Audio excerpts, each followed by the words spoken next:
Good evening. Welcome to Week 2 Football Focus Weekly. I am the Pepman, Matt Morrow. As you can see on the screen, we got a big show tonight planned.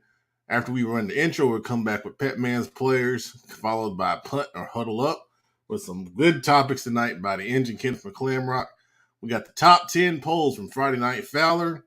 Then we'll do the Dirty Dozen, the CMS Best of Last, and our county polls.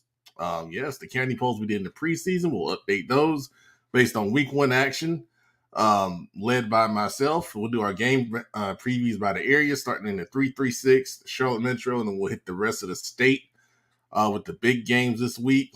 We'll review the week 1 predictions and then do our week 2 game predictions, and then we'll end it with Slime Time, hosted by your favorite host, Kenneth the Engine McClamrock. So sit back, relax. We'll be back in 2 and 2, like our buddy Chuck Woolery said back in the day on Love Connection. We need to make some love connections. We got some single guys on this show. Stick around.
Well, rule number 1, for as long as I have been able to drive a car, I'm getting pretty old, has been never pass a Bojangles without stopping to get something to eat.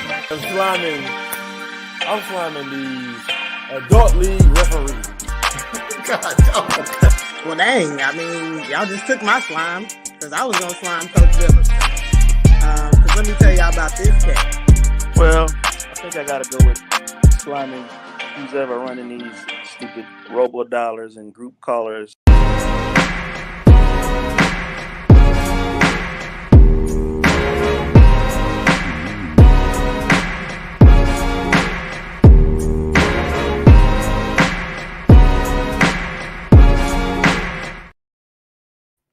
I told everybody before the show that I felt the energy tonight.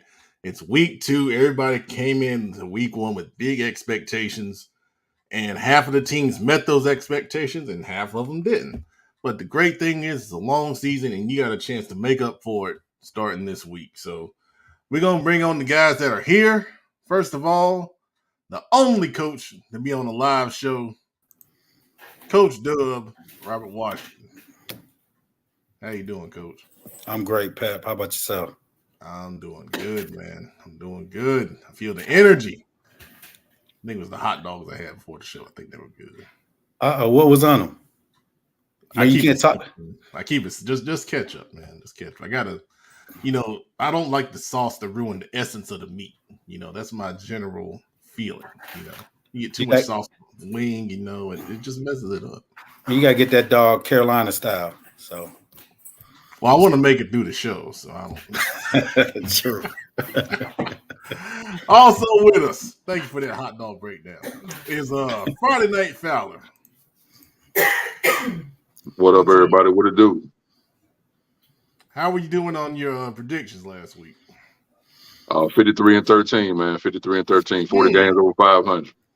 And that's pretty good for week 1, because normally week 1 is my struggle week. Impressive. We'll see how you I did miss a couple that I thought were bookends, but it comes with the trade. It comes with the territory. Yeah, it does. Only one guy was perfect this week on our predictions. We'll talk about that later on. Oh, And okay. and then of course the notorious engine, Kenneth McClamrock. Somebody might have been perfect on their predictions, but they ate hot dogs like a 5-year-old. Just ketchup. What in the world are you talking about, Pep? Everybody knows a hot dog. First off, you got to start with the mustard, the deli mustard, the yellow mustard. Then you put white slaw on one side, chili on the other side. And then if you really want to make it pop, you put some fresh sliced jalapenos. And the most important part is a kosher dill spear pickle. That will make your mouth water. Good night. What you talking about, Pep? That's how you eat a real man's hot dog. Hey Kenny, Pet ordered off the kids menu.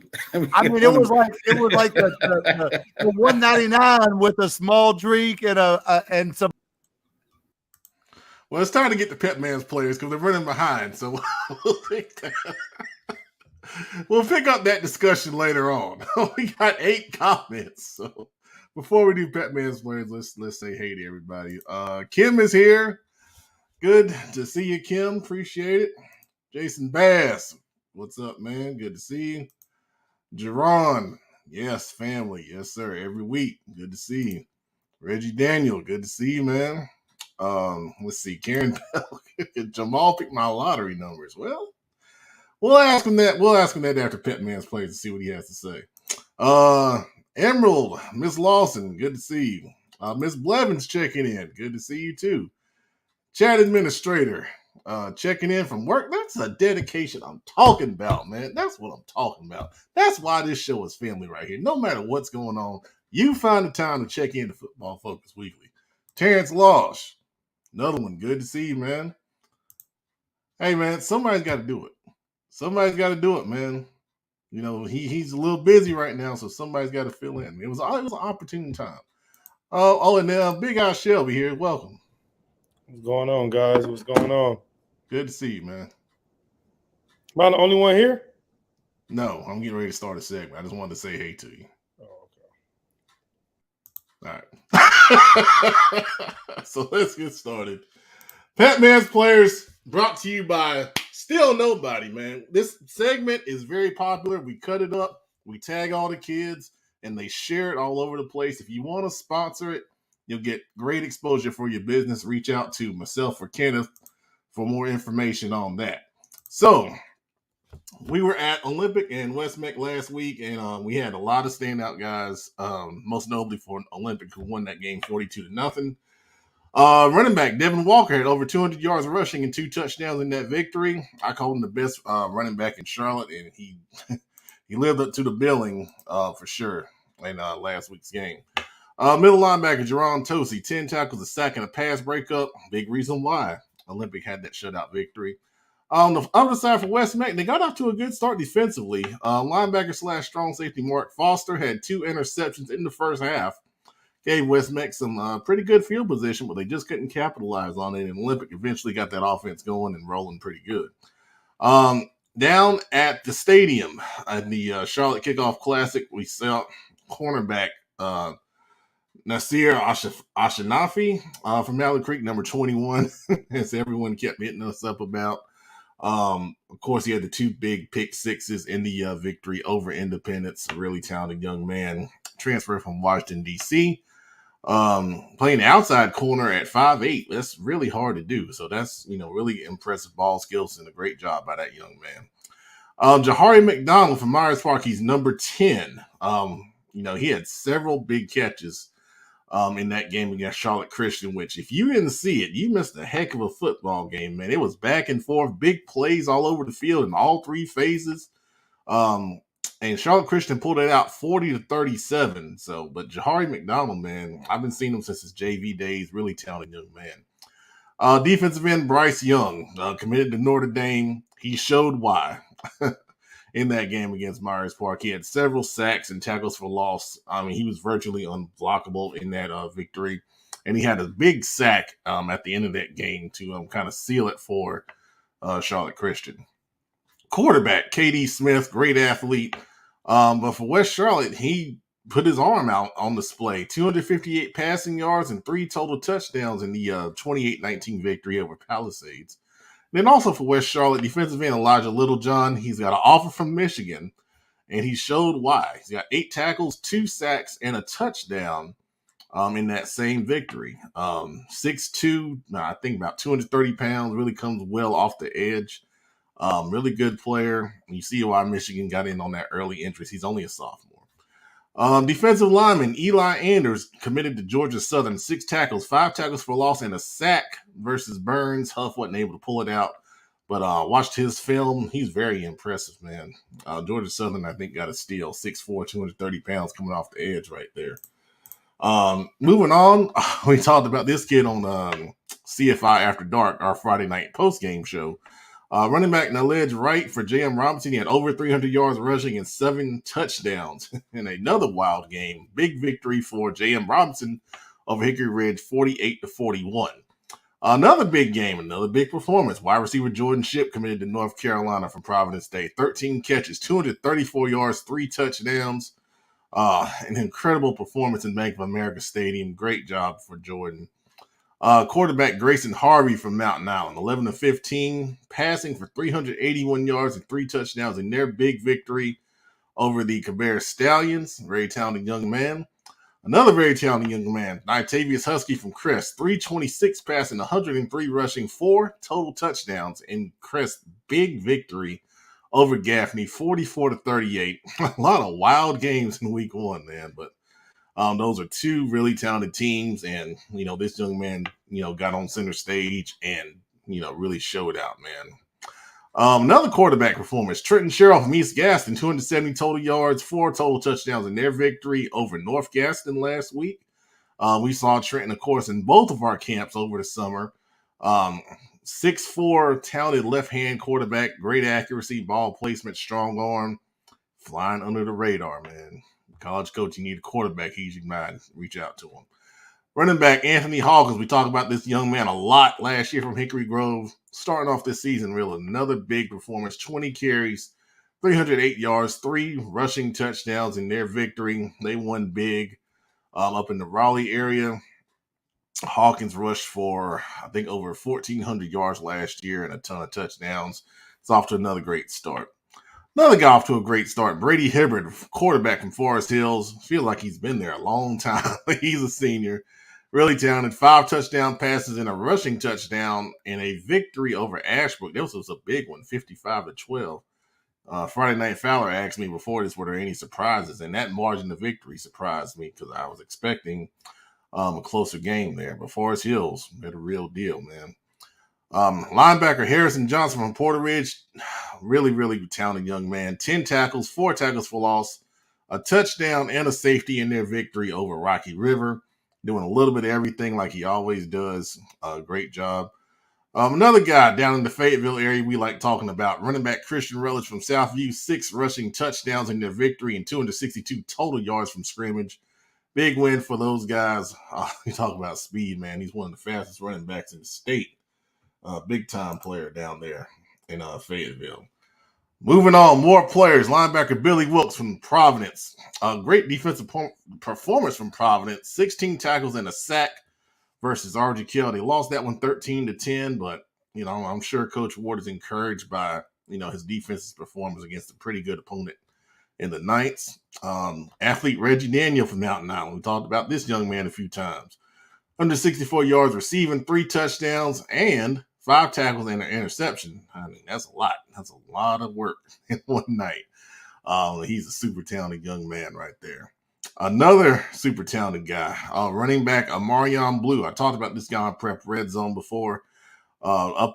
Plays for Jordan out of the Durham area. 29 carries, 314 yards, and 4 touchdowns against Cardinal Gibbons, but they lost.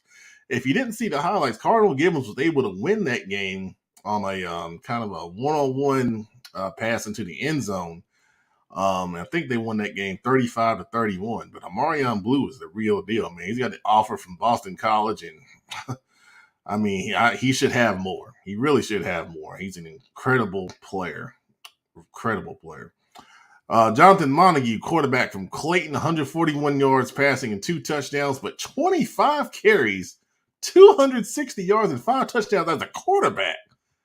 Good gracious, man. It's crazy.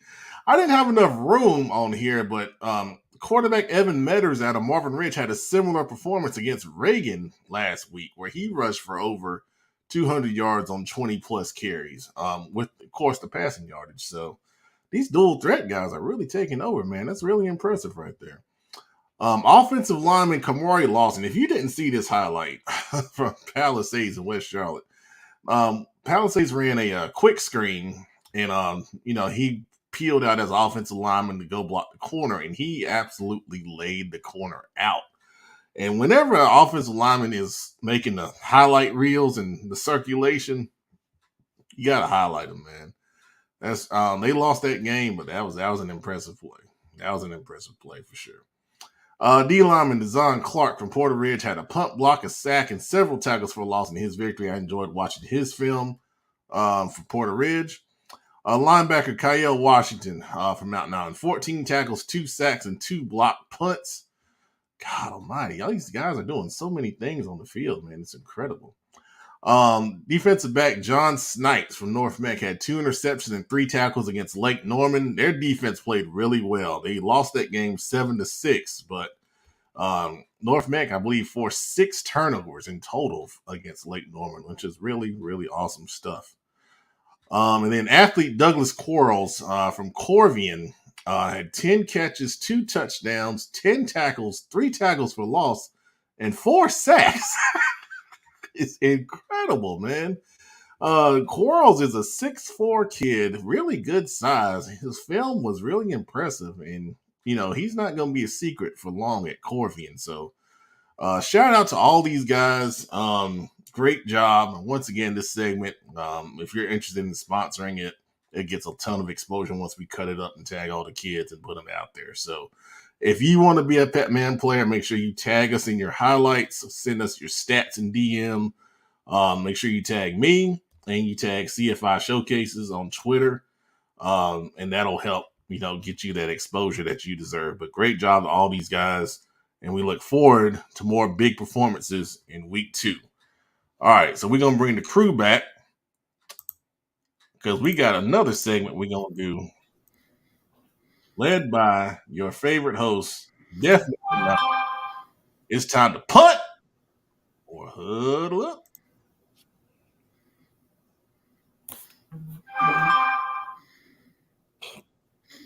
I got you, Pep, man. I got you, freaking A.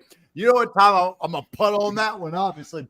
But I give you a topic, and you tell me if you're the head coach, are you believing what I'm saying, what I'm talking to you in the headsets?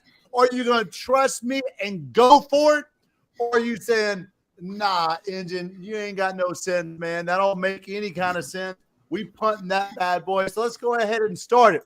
So as most of you guys know, the NFL has dropped the number of preseason games from 4 games to 3, with star players sitting out, with coaches openly admitting they don't even game plan for these things. They don't care if they win or lose in these things. And with the advent of all these joint practices, the NFL should go ahead and get rid of preseason games entirely. Coach Dub, what say you? I'm a punt. I think that the NFL needs the preseason games, not just for preparing them for the game, but also evaluating guys that's on the cusp of making a roster. I think some of those guys might not make the roster if they're not seen in those particular games. You shorten it down to a certain amount of number. I think these guys that's playing the NFL is more for the borderline guys. So I'm definitely punting. I think they should keep it. I do think they should shorten it to about 2. Friday Night Fowler, what you got to say to Coach Dub, man? I'm gonna go with Coach Dub on that. I think they need to keep the games close. Keep it down, cut it down to 2. You know what I'm saying? But just like he was saying, the borderline guys, because Not only for those guys that might get cut from that team that could get picked up by somebody else.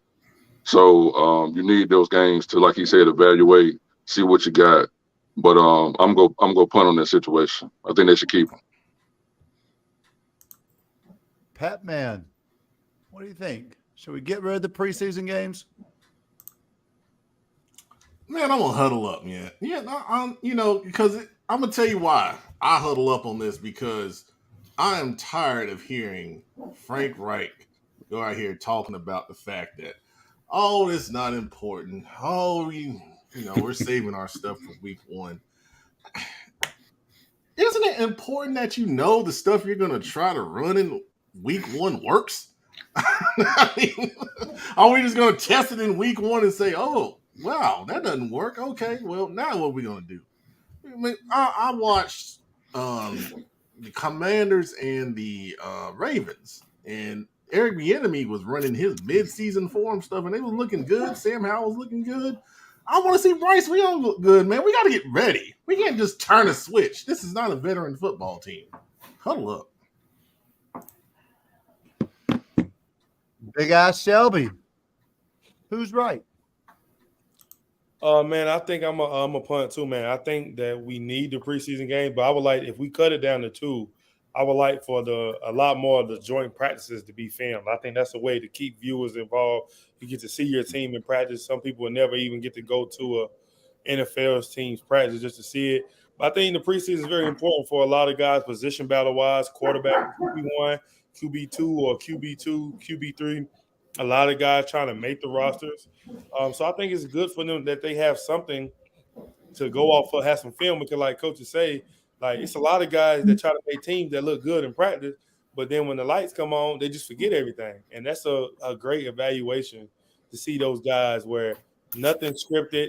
You out there just playing free, and you're just trying to prove yourself. So I think we should keep the preseason just for so those guys have opportunity to make the team, but I think they should try to find a way to get the ball.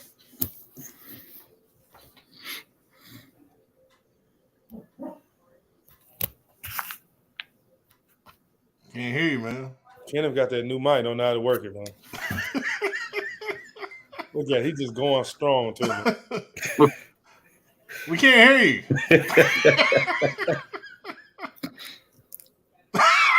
We gonna let him Hey, Philip, I got another one. Go ahead. For the player of the week. Okay. I want to add one on to that. The West Forsyth defense, 5 sacks and 5 turnovers. Hold on now. We said players, not teams. I mean, but that's a whole unit. Ain't backtrack. We don't backtrack live on air. We don't backtrack live on air. We don't backtrack live on air, especially for the team that's missing their best player. All right, we don't backtrack. If the team's best player out, that's supposed to happen. So we can't backtrack. All right. What, 5 turnovers and 5 sacks, man? They couldn't do nothing. Best player out. What you want? It wouldn't have mattered. And they only won 8-7. So let's it don't. A dub is a dub, big ass Shell. But I'm saying we can't go back. You would have took that dub, right? Listen, we can't go back. When you get your segment, when he breaks. Kenneth, is your mic working? That's when you. Is that what it was? Okay. All right. Let's continue on. We get on West Forsyth. Right. That's why we have preseason. Hey, yeah, that's why we have preseason, so we can see if his mic works during the live event. Y'all see Major League when Willie Mays Hayes gets cut, and he's like, "Damn, I've been cut already." Let's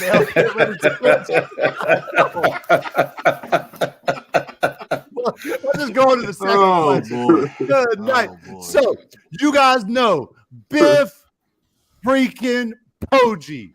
Man, this dude has made all kinds of noise when he did a complete cannonball into the deep end when he got hired as the new Charlotte 49ers head football coach back in November. Since then, I think he's offered 1,973 players in the 704 area code. He has walked out of the AAC's press conference with his arms crossed, huffing and puffing because he only got asked 3 questions.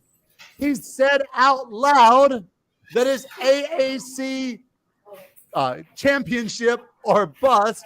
And he reportedly has even said that the Charlotte 49ers plan to play in the 2024 National Championship game.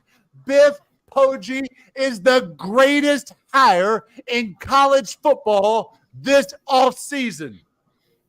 Big Eye Shelby, what you think? Hey, man, I love it, man. You bring a guy here to have high expectations to match everything else in Charlotte, man. I love what he's doing down there, man. I think they have the team to win the conference championship, man. Now, I might hold off on the national championship. I think they may take a year or two before you can get some big-time teams come down to Charlotte and play, or they get to travel. But I love what everything he's doing, man. You got to change the program. The best way is to put yourself on Front Street because there's nowhere. Because for UNC Charlotte football, man, the only way you can go is up. So, I'm rooting for them, man, and I love what they're doing, and I can't wait to go out there one Saturday afternoon. Pepman, what do you think about our new head coach right down the road? Man, I love the fact that, first of all, AD Mike Hill had the courage to go out and hire this guy.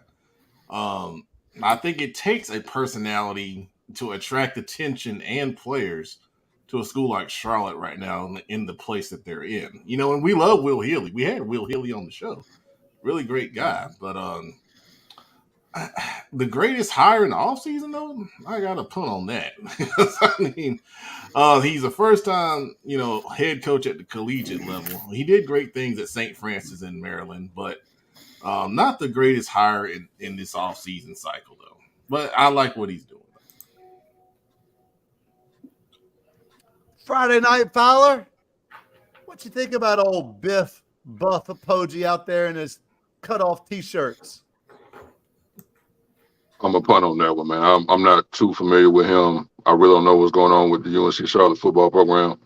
I wish him the best, but I'm not going to speak on the subject I don't know that much knowledge about, so I'll punt.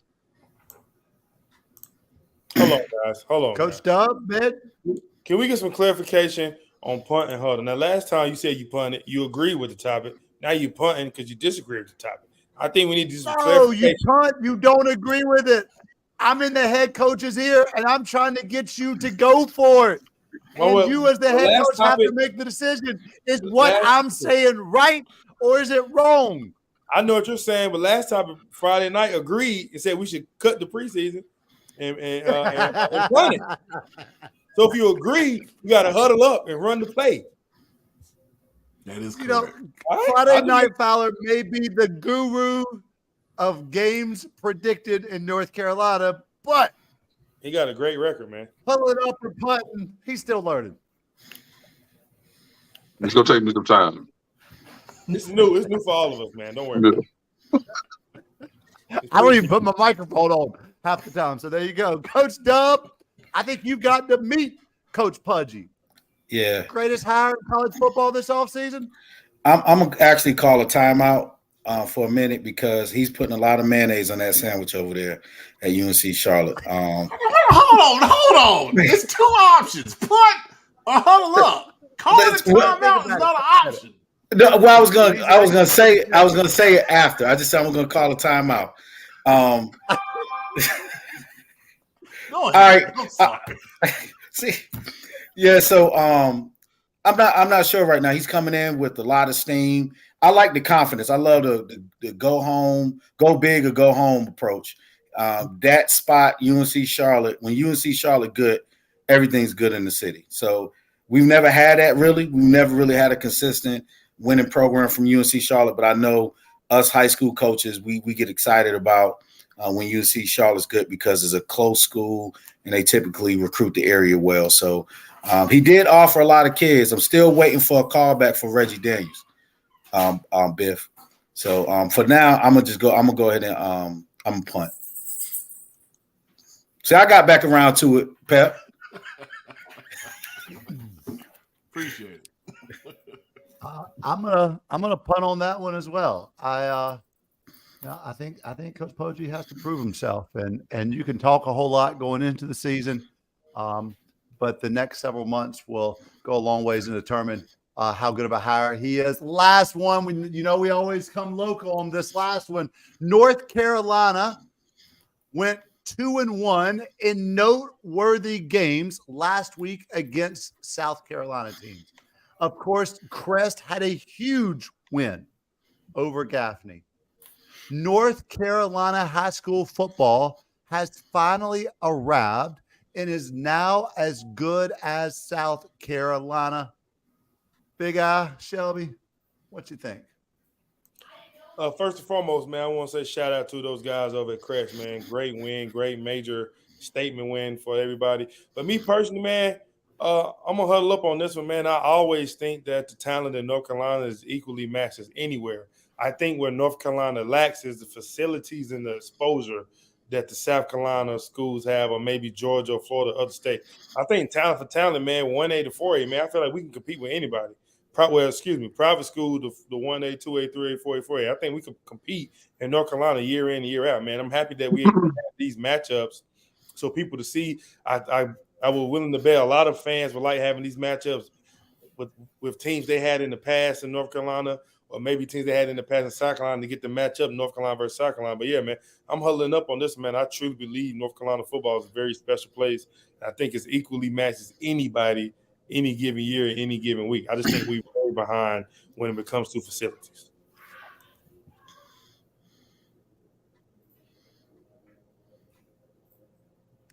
Pepman, you've been a coach in North Carolina. You've been following North Carolina football for a long time now. One of the best that's out there. What do you think? Has North Carolina arrived? My honest opinion, North Carolina's always been there. I mean, it's a numbers game. Just the amount of talent, and you think about the Charlotte area, you think about Greensboro, you think about Raleigh, you think about, the Winston area.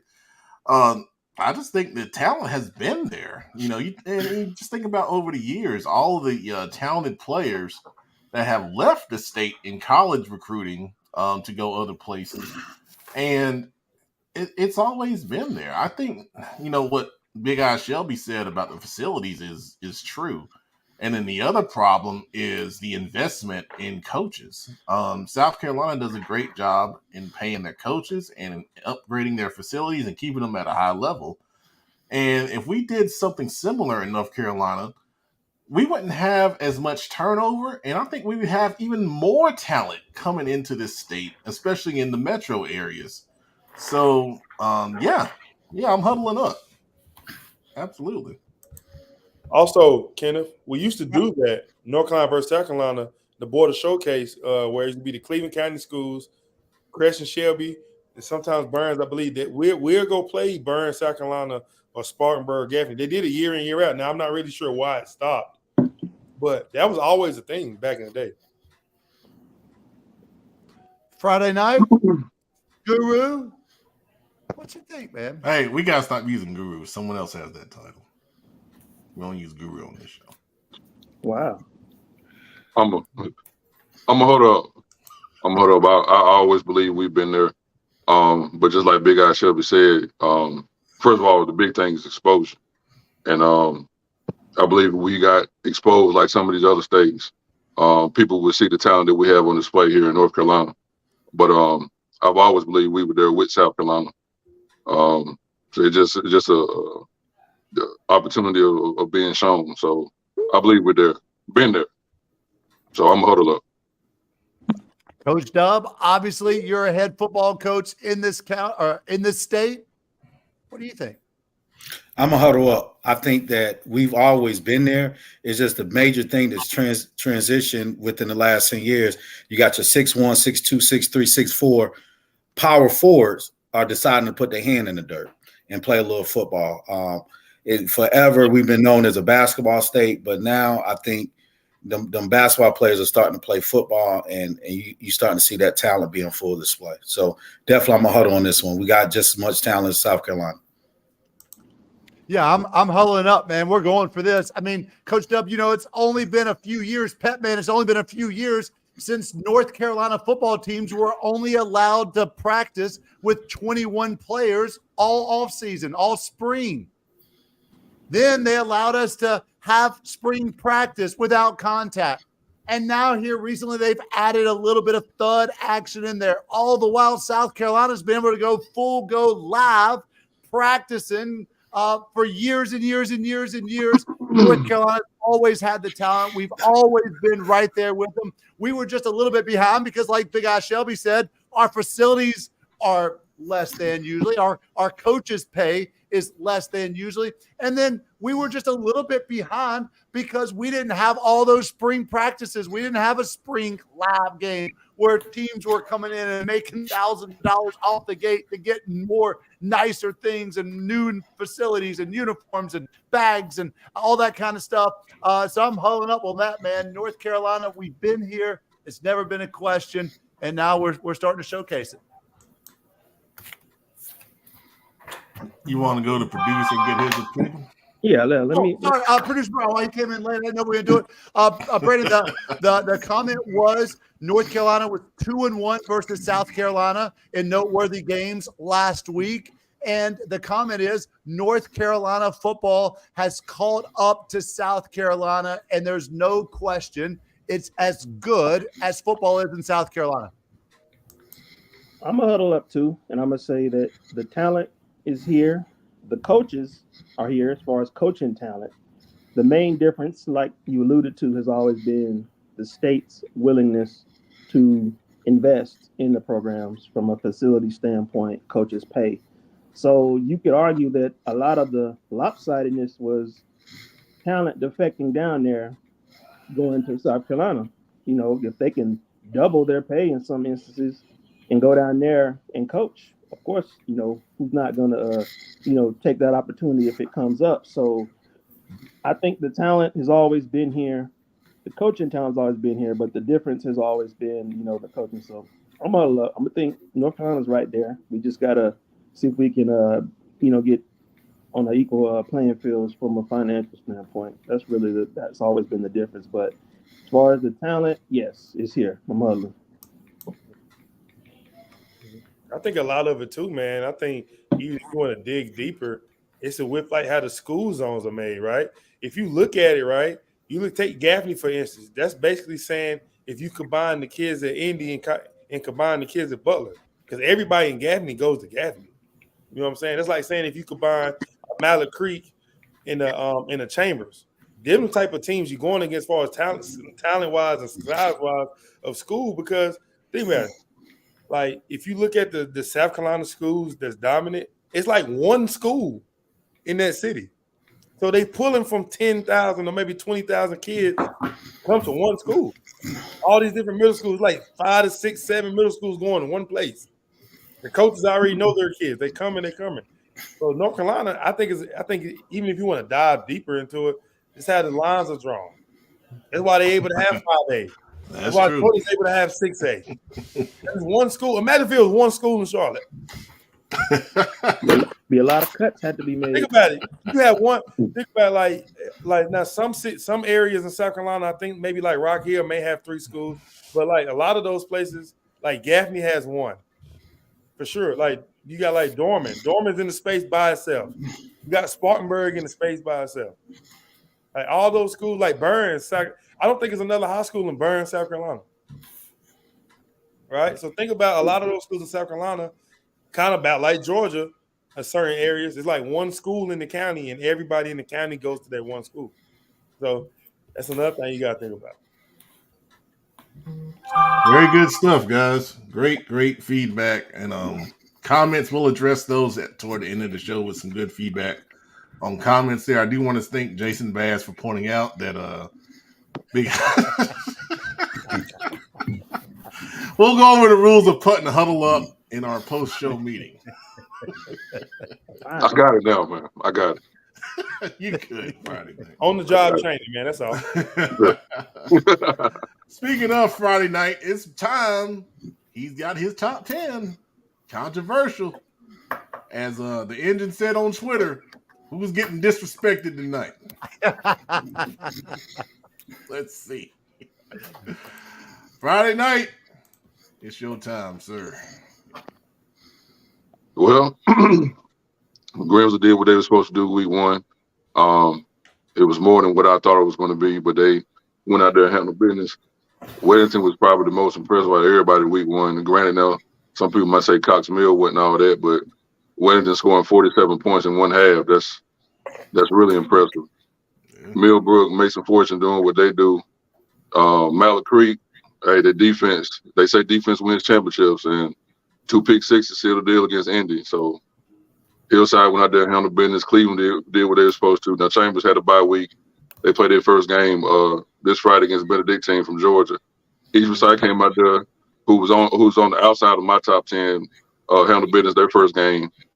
Butler kind of disappointed me, but it was a close loss, away game at a tough Roseville school. I kept them there. Indy, I think, will bounce back with their quarterback, Justin Little, and that's my top 10 right there.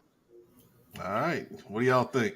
Any misgivings there? Someone that should be there, someone should be higher?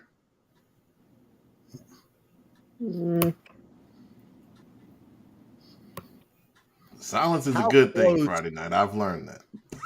How close is Weddington to Grimsley? And was Weddington's big victory Friday, was that indicative of how good they really are? Or how close is Weddington? How close is Grimsley? Is there a big gap there?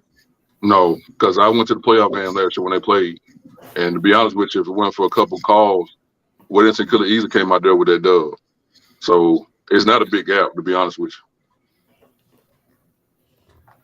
you. And Grimsley, even though, I'm sorry, I didn't mean to cut nobody off, but the thing with Grimsley, Mount Table was working in the quarterback. And of course, I'm not trying to make no excuses, but Grimsley still had to prove themselves defensively against the top-notch teams in the state. So I don't think that's a big gap like most people might think, but not a big gap to me. All right. Good stuff, man. Let's take a look at 3A. Friday night, got them Chris Chargers at number 1. But pretty much everybody in 3A handled business except Southern Durham. So Southern Durham kind of disappointed me. You know, I had them in my top 5. They kind of lost to a Scotland County team, which I really hadn't heard nothing about. So, but pretty much everybody on that list done what they were supposed to do week 1. So it pretty much the same right there, except at number 10. East Lincoln making an appearance. Okay. Thoughts on these rankings? Cleveland County at the top. Yeah, man, I like that, man. Especially based off how Crest came out and played. You know, I knew Crest was going to beat Gaffney. That was my pick. I just think Crest, you know, I think what people have to stop doing is stop looking at scrimmages thinking that's what you're going to see on that first game of the year or that second game of the year, like how we always discuss. I'm sure Coach Washington didn't run none of his money plays in this scrimmage. Why would you show that? You know, and you working things out. Obviously, I don't think no coach goes into it saying, "Hey guys, our season is made right here off this scrimmage." Like nobody said it. It may be a good measuring point based off who you playing to say, okay, now guys, we may compete with a team that's bigger level, out of state, things like that. But you know, I still think Chris is going to be the team to beat. I think they probably might be undefeated, man, throughout the whole year. So I think I agree with that.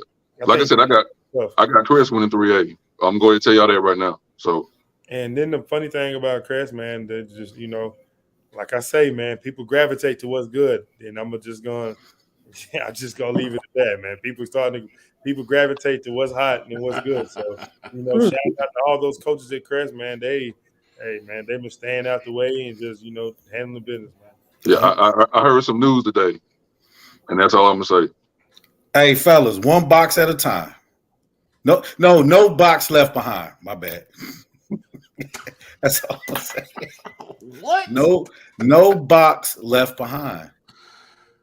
Oh boy, we'll talk about that later. All right, let's take a look at 2A here. Oh, there we go. All right, Friday night. Reedsville remains at number 1, even though they kind of struggled with Western Alabama. So a couple players was out, but they ended up getting that dub. Monroe went out there and handled business like they were supposed to do. East Duplin, even though they won, kind of, you know, I know they're replacing a lot of players from that state championship team. Salisbury is doing what Salisbury do, Burns doing what they normally do. Hertford County with the quarterback they have. Forest Hills, now they, to go beat a 3A team by 40 plus points at their place, pretty impressive.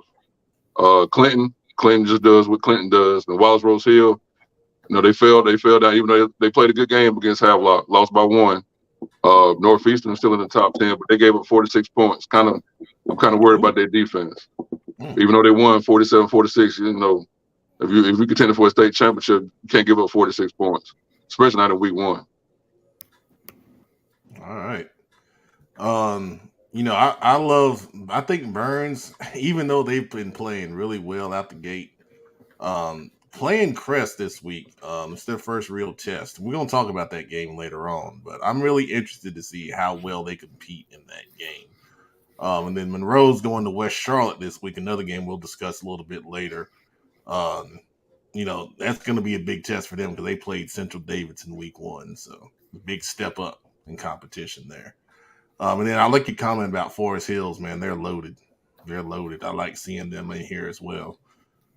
Anyone else got some thoughts? Central Davis is 3A too. I didn't mean to cut you off. I'm sorry, brother. No, you good. They're 3A as well. Well, sometimes that 3A don't matter. I can dig that. I can dig it. Yeah. Yeah, I think the biggest thing that I see is I still think that Clinton is probably low. I think they're probably a top 5 2A team right now. They have a ton of talent that came back from a team that was really good last year. I like East Upland being where they are. Monroe obviously has a huge game this week versus West Charlotte.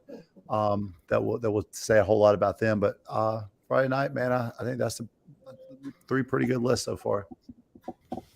Appreciate I think so too. I want to say my dark horse in 2A is Burns. I think Burns is going to be battle tested.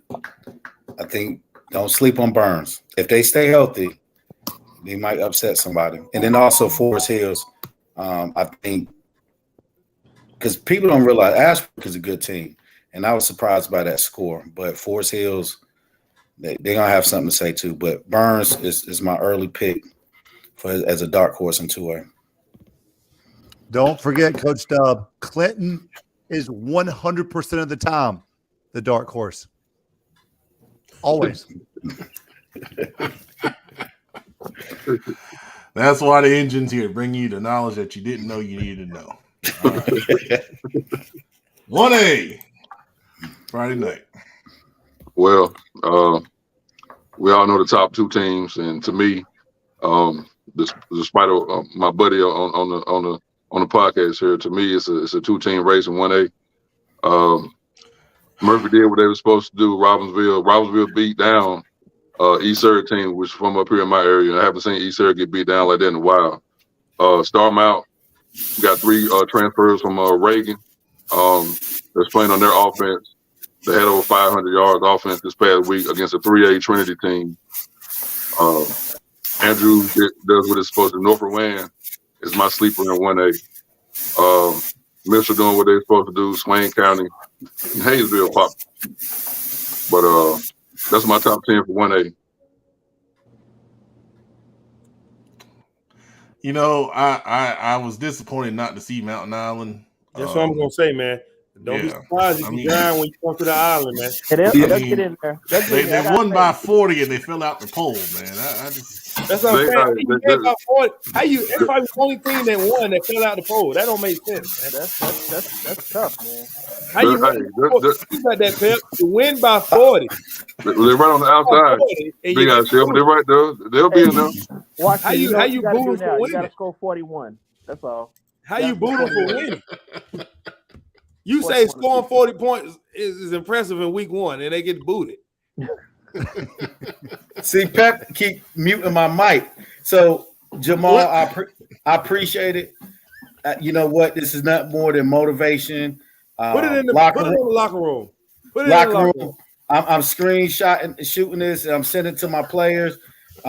You motivated them last week. I'm just going to be honest with you. You picked Kabir, so we scored 7 points on us. They was pissed about that. So, motivation. I appreciate it, brother. Hey, win by 40 and get the boot, man. That's Look, when you on the bottom is you got to go up. Thank you for the reminder, Joe. It's a fluid list. Fluid list. That's nuts. Hey, that's my bad, coach. That's I'm not gonna lie. That's my bad, coach. My bad. You know what you was doing? Don't backtrack now, baby. Don't backtrack now. No timeouts. You went for it on that one. Hey, no timeouts, baby. No huddle offense. 40 points wasn't good enough. You heard that, coach. 40. Hey, tell your guys over there, tell Cuz and them, they got to score 50. You got to score 50, and you can't hold them. You can't let them even cross the 50 this time. Tell DC Mills they can't cross the 50 if you want to stay in the top 10. You're going to have his starters in there up 42-0, man. What?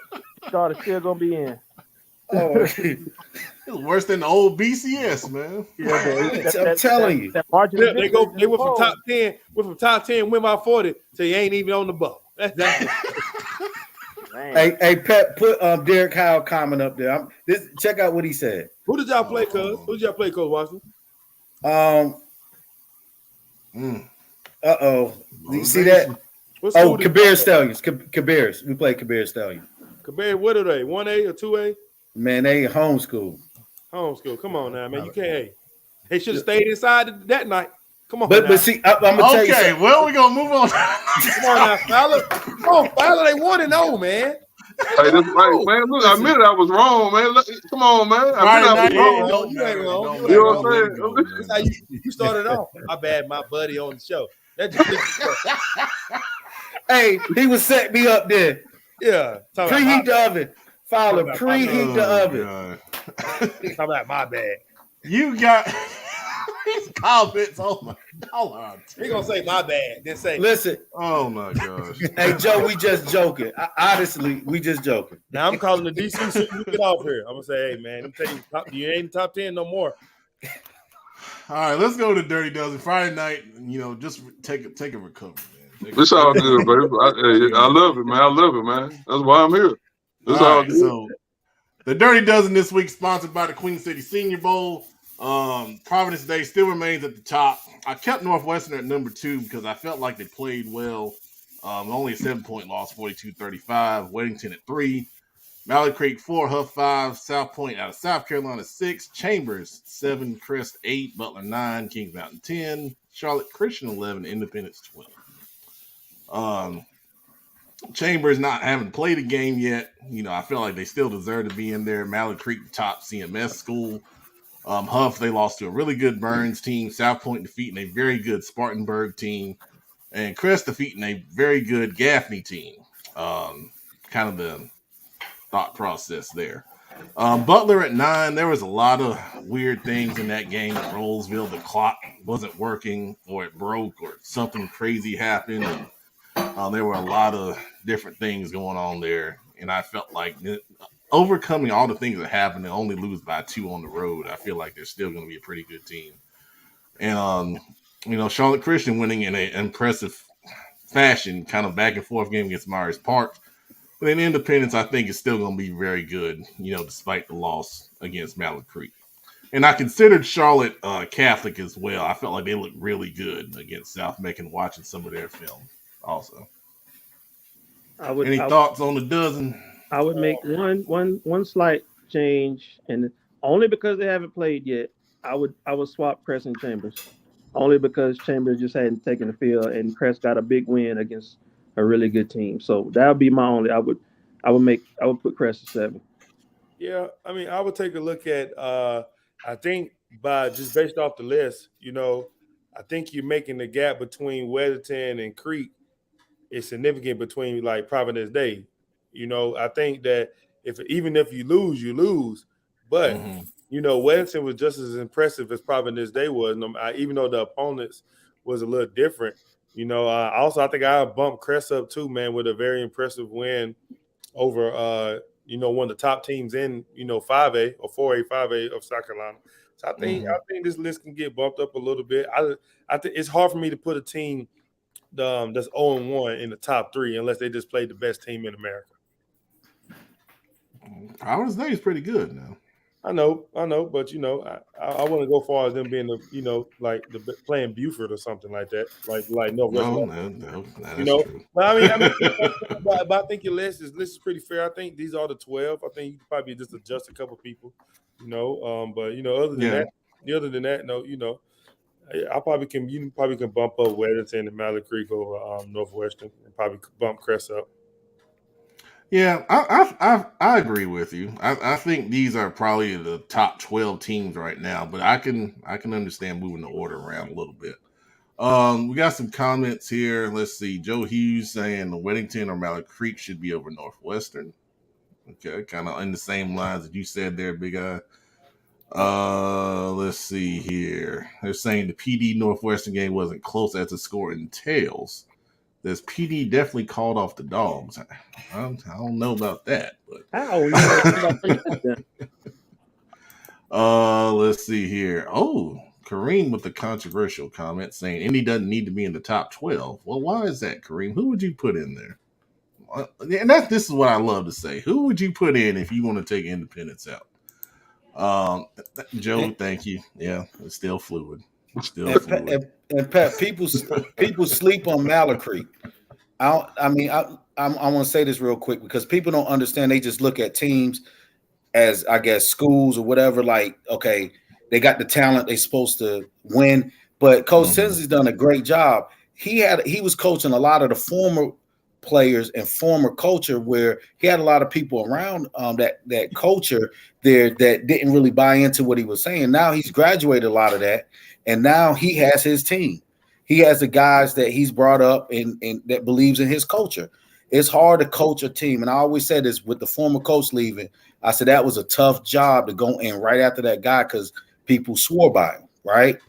And you had a lot of people still around that program to say, hey, they ain't doing it like the former coach did. And that really kept those. And you got to take that in consideration when those kids are going to practice thinking, well, I don't like what they're doing. He got his team in there now. So shout out to Coach Tinsley. I can't wait for him to put up numbers this year. Yeah, and I also want to speak to that just for seeing it up close, man. That might be the fastest defense in the state, and I'm willing to put my money on that, man. They have guys that all they did was just sit. If they know they're faster than you, they're going to sit back and let you throw it, and they're going to swarm to the ball in 2 seconds. One of the fastest defenses in the state. They still have some questions to answer offensively, just like last year, but their defense is going to be able to keep them in any game against anybody.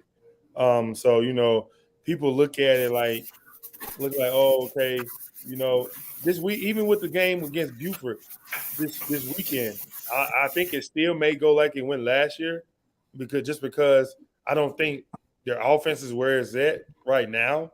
But defensively, man, that team is a good defensive team. They're very fast. Yeah. They have athletes everywhere.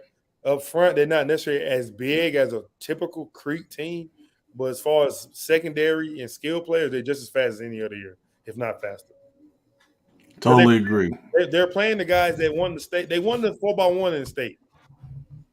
So they already let you know now. And all 4 of those guys play football, I believe. So that's already letting you know. That's already letting you know that you ain't going to be able to. So. Well stated. All right, good stuff. All right, let's go to the most controversial rankings on Instagram, the CMS Best to Last.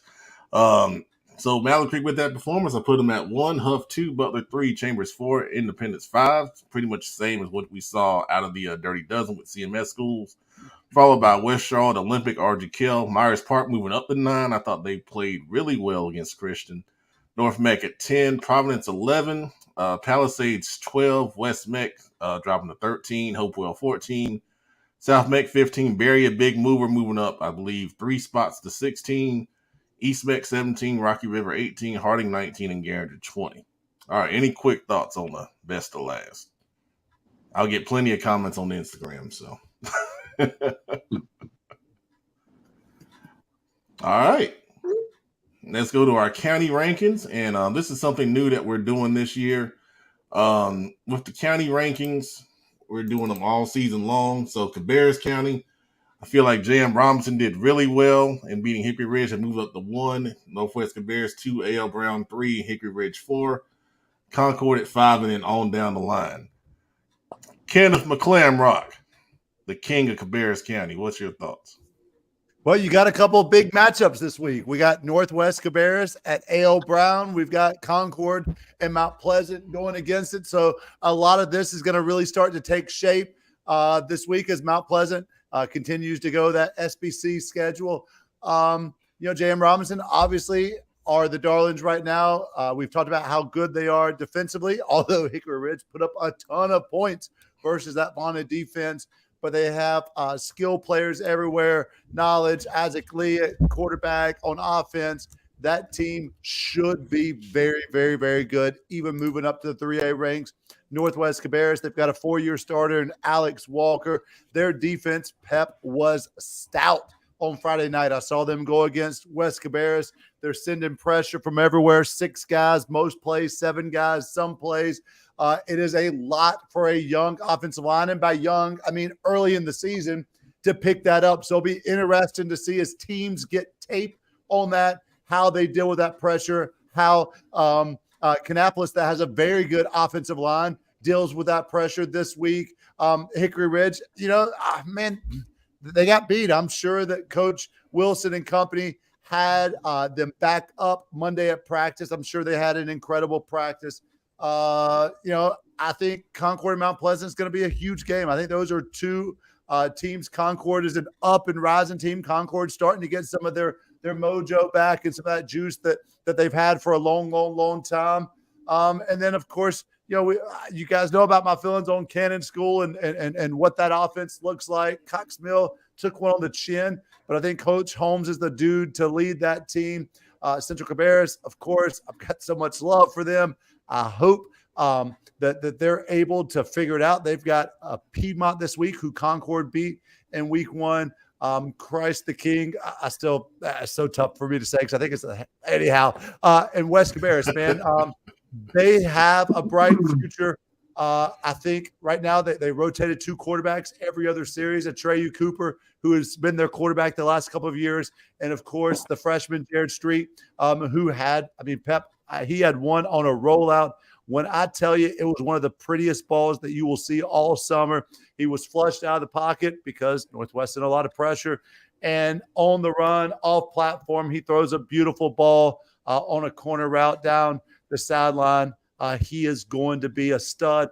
They're just not there yet. Coach Henson is going to get those guys right, but the top half of this county right now is looking pretty stinking strong. Absolutely. Well said, man. Anybody else with some thoughts on Cabarrus County? Agree with everything. Good deal. Cleveland County, Crest, Kings Mountain, Burns, and Shelby. Facts. No argument. No arguments there. No arguments there, buddy. Big Eye?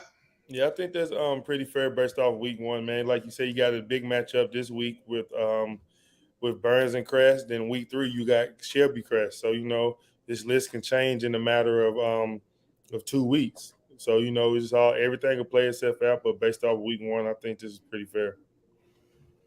Good deal. Gaston County football. South Point, Mountain Island, East Gaston, Hunter Huss, Ashbrook, Forest View, and then on down the line. We got to go to our finally somebody recognizes Mountain Island Charter School. Can we just say that, please?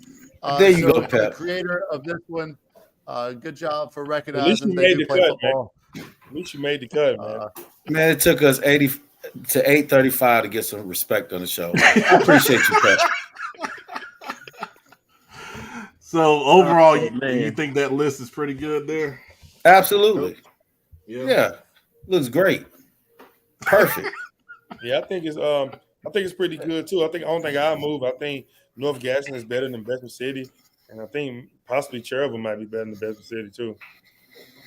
Yeah, and I'll go through the list too, and I'll obviously, in all seriousness, South Point right now they've run at Gaston County. That's no secret to that. East Gaston is on their way up, and I've been trying to play them for years. And if any East Gaston coaches, we should not be playing the Cabarrus Stallions, and y'all should not be playing Corvia. We should be playing each other, and I'll say it publicly. Y'all should be playing us. There's no excuses. We got to schedule homeschool teams because no one wants to play us. There's no reason why Mountain Island in the same city as East Gaston is not playing, because then you'll get people to comment up here and say, well, East Gaston is better. Not if you're not playing us. So we need to make that happen. Let's do better next year. Let's make some calls and let's make this game happen. The city of Mount highly want to see it. But they got a great team, and that's why I say it. All respect. Yeah, bro. Yeah, all respect. They want to see. Yeah, that's what they want to see. But all respect to their coach staff. I got a lot of good friends on that staff, so it's no knocking their coaching staff. I just know we got a good team, and they got a good team. And most of those kids been playing Pop Warner together. They want to play against each other. There's no reason why we've been around for 9 years and they haven't played us. So shout out to East Gaston, but Hunter Huss, shout out to Coach Randy. He's done a phenomenal job. I'm not gonna lie, I was surprised. They put on the show Friday. They did well. Ashbrook, they took their lump, but I think they're gonna bounce back. I think they needed that game. I talked to Coach James the other day. He was just like, Coach, we needed that. But he has a game plan. And if anyone knows Coach James, he probably haven't slept. I'm just telling you, he's game planning for it. Forest View, I think Coach Bigger, Coach James or Coach Bigger, they ain't slept all week. I guarantee you that. So who do they play next? I don't know who they play, but good luck. So Forest View, they took their lumps. Stuart Kramer, they took a lump. Now we're gonna feature this Bessemer City in North Gaston. I'll give my opinion later about that. Cherryville, Highland Tech, but for the most part, this list does look accurate based off of week 1. Awesome. Ashbrook I'm trying plays, to find out who Ashbrook's playing. Ashbrook plays West Met next. Oh, interesting. That'll be a good game. Both of those teams coming off of tough losses, so yeah, that'll be real interesting to see who bounces back. That should be a good one. All right.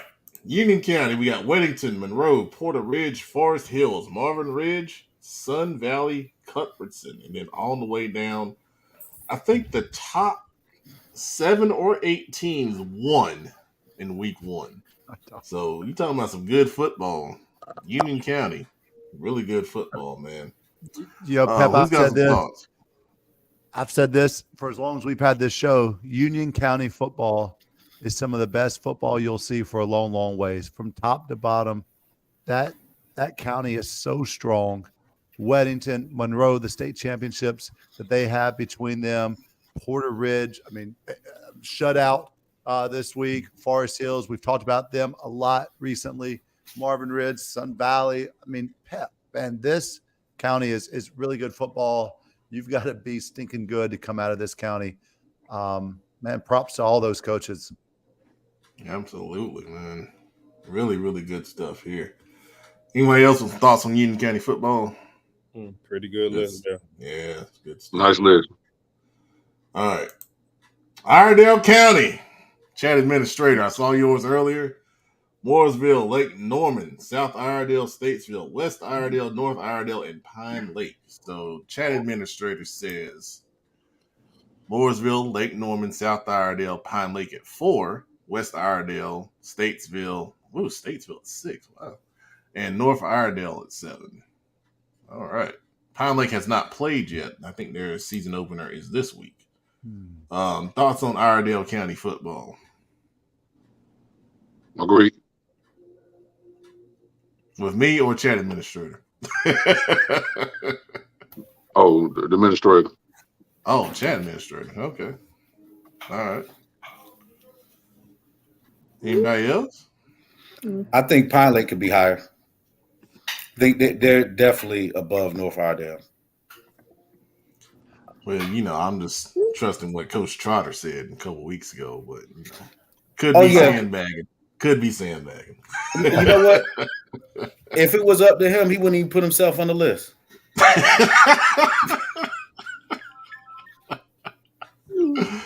Oh, man. Chat administrator says Statesville had less than 70 yards versus Alexander Central. They've got work to do. Okay. Okay. Hey, Coach Rydell will get him right. Yeah, definitely. Yeah. Coach, I'm sure they ran more than that this week. Yep. Coach will turn that around in a quick second. All right. Well, good stuff on Iredell County. Let's go to the next one. Rowan County, Salisbury, North Rowan, West Rowan, Carson, East Rowan, and South Rowan. Facts. I think that's pretty No good. wrong with it. Agree with all that right there. I agree. Salisbury will be in my neck of the woods Friday. Mm. They play Walkertown. Oh, yeah, that'll be a good one. That'll be a good one. No. Oh, okay. No. Too crazy, man. We'll talk after the show about Walkertown. Okay. Be a good one. Okay. Any other thoughts on Rowan County? That's good right there. Go ahead. I mean, the bottom four all lost last week. I would have West Rowan still at number 2. They did play L. Brown pretty good. They scored a lot of points on a good L. Brown defense. 27. Yeah. I can see that. Friday night. I know North Rowan won, but what was the score? I know you had some people over there. 51-10. Ooh. Goodness. Okay. Angie, who you got between West Rowan and David?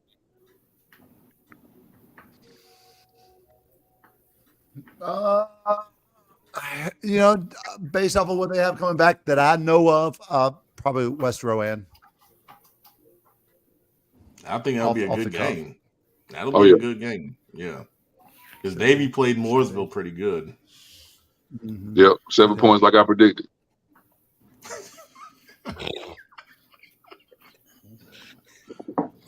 Boy, there ain't no humble pie around here, boy. Gracious. All right. Let's go to the next one. Stanley County, Jay Jackson. There it is, Jay Jackson. Called it. He called it. Tell him, Jay Jackson. Number 1. West Stanley, Albemarle, and South Stanley. All right. I think got some thoughts? North Stanley probably played a little closer to Anson County than they should have until they broke away. They have a new coaching staff. They're still learning. Things have changed up that way. But I've said it here. I expect North Stanley to win 10 football games this year. That's a good football team. They have a tough test in 2 weeks, I believe. When Forest Hills comes to North Stanley, that's when we'll really see how good North Stanley is. But yeah, right now they're the cream of Stanley County. Well said. All right, anybody else? I agree with that. All right, good deal. All right. Upstate South Carolina. Northwestern, I heard the argument, but I still kept them at 1. South Point 2, Catawba Ridge 3. Nation Ford won on a Hail Mary and 2-point conversion at the end of their game over Indian Land. That put them at 4, Indian Land 5. York has not played yet at 6, and then on down the line there. So I know at the top we can have a little debate about Northwestern and South Point. South Point getting that big win over Spartanburg, 16-14. I like South Point at number 1 for this one. Mm-hmm. I can see it. You can make that. I can see it. Guys getting punished for winning, man. I never seen nothing like this. They're not punished. They didn't move down. I think I would fall out the pole. I would put South Point for now. I would put South Point over Northwestern for now, but we'll see how it plays out. But based on just week 1, yeah, I'd put South Point up. Yeah, South Point over. I think South Point is number 1. South Point number 1 for me. Thank you, Chat Administrator. Please send your emails in. This show is full of controversy. Coach Dub might be sending the email right now. He's definitely sending one Friday night. Yeah, I need to talk to compliance. Audacity, just I'm gonna leave it alone, man. Solo Steez is in agreement with you guys, and that's fine. I can see it. I can definitely see it. It's really I think it's really close either way. I just Either can't believe- way is really close. I just can't believe how you win by 40. You get kicked out the poll, man. That's That's crazy. well, That's unheard of, Pep. I never heard of that. Well, you Hey, gotta have Big thick Shot. skin to come on this show, man. hey, Well, just- Pep, week 1 win Wait by a 40. mistake, man. Man. You know, hey, workforce abuse, man. But you do got guys losing by 40 something points and make highlight videos. It's tough. That's another topic. That's a preview to slime time. Uh-oh. Let's move on with the show. Week 2 games for discussion. All right. We in the 336 Friday night area. We starting with Roseville taking on Grimsley. Friday night. What's your prediction in this one? I got Grimsley by 10, 38-28 over Roseville. They had the crib. Roseville known for offense, but their defense always kind of lacking. Grimsley's home opener. I think the Warriors gonna take it 38-28. Okay. Well, I got detailed notes, so let's talk about it. So this is a big game, obviously, for both teams. Last week, Roseville defeated Butler 21-19. Like I said, there were some clock issues in that game that really kind of hurt Butler in that one. And then Grimsley defeated Mount Tabor 30-7. They had a strong second half, but that game was tied at 7 at halftime. So player to watch for Roseville, this guy, Russell Big Baby Sykes, that's what they call him. 6'3", 255 pounds. He's got offers from Wofford, Campbell, A&T Central, and Morgan State. He's going to have to get pressure on that quarterback. And on the other side, the quarterback, Faison Brandon, he's rated a 4-star by 247 Sports, class of 2026, 6'4", 190. Already has offers from Tennessee, Duke, Charlotte, North Carolina, Virginia Tech, NC State, Louisville, and East Carolina. But he had 2 interceptions last week. So if Roseville's able to get pressure on him, try to force some turnovers, keep the game close, that's their best chance at a victory here. But, as you said Friday night, I like Grimsley as well, in this one. Anyone else have some thoughts on Roseville Grimsley? All right. West Forest. Oh, good. I'm sorry. I was going to pick Roseville. I'm stepping out there. I think they came off a big win against a good Butler team. They was just trying to figure it out, but I think they're riding some momentum. If Grimsley get complacent, I'm calling the upset. I got to have one upset up there, so I'm going Roseville. Well, we ain't doing predictions yet. But... Oh, my bad. All this workforce abuse. Just putting it out there. All right. Another big game at 336. We got West Forsyth at Oak Grove. Friday night. What's your prediction here? I got West Forsyth 20-7 of Oak Grove. Defense too physical, too fast for Oak Grove. Too many athletes. Okay. All right. So last week, West Forsyth defeated AC Reynolds 8-7. And as you said, great defense. Now, AC Reynolds was missing their running back. That's a big piece of their team. But nonetheless, still a great defensive effort. And then Oak Grove defeated Southwest Guilford 49-30. So a lot of offense for Oak Grove there. Yeah. Player to watch for West Forsyth, their quarterback, Burt Rice. Engine, we saw him at the CFI Classic Jamboree, 6'3", 175. He's a pocket passer. He's patient in the pocket. What else do you like about that kid? I'm sorry, Pep. I completely zoned out. I was answering text. That's okay. That's all I right. wish I could comment. I was nodding my head like I was paying attention. Well, I appreciate your honesty on Football Focus Weekly. That's a show full of the integrity. live show, Pep. Right. We do it live here. What can I say? Hey, man, that's what we're talking about. Ain't no pre-recorded crap on this show. All right. On the other side, for Oak Grove, the player to watch is Didi Diablo.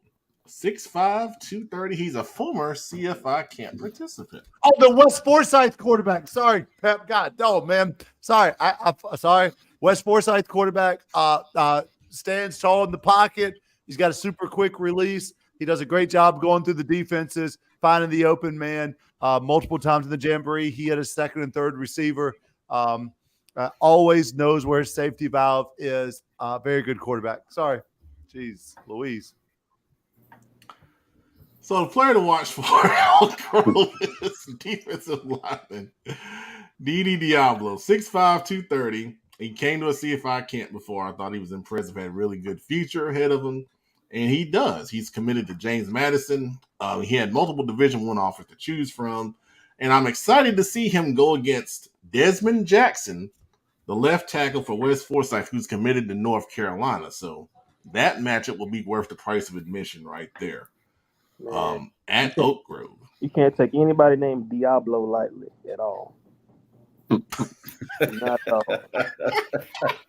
Not at all. Oh, gosh. There you go. Dynamite dropping right there by the producer. All right.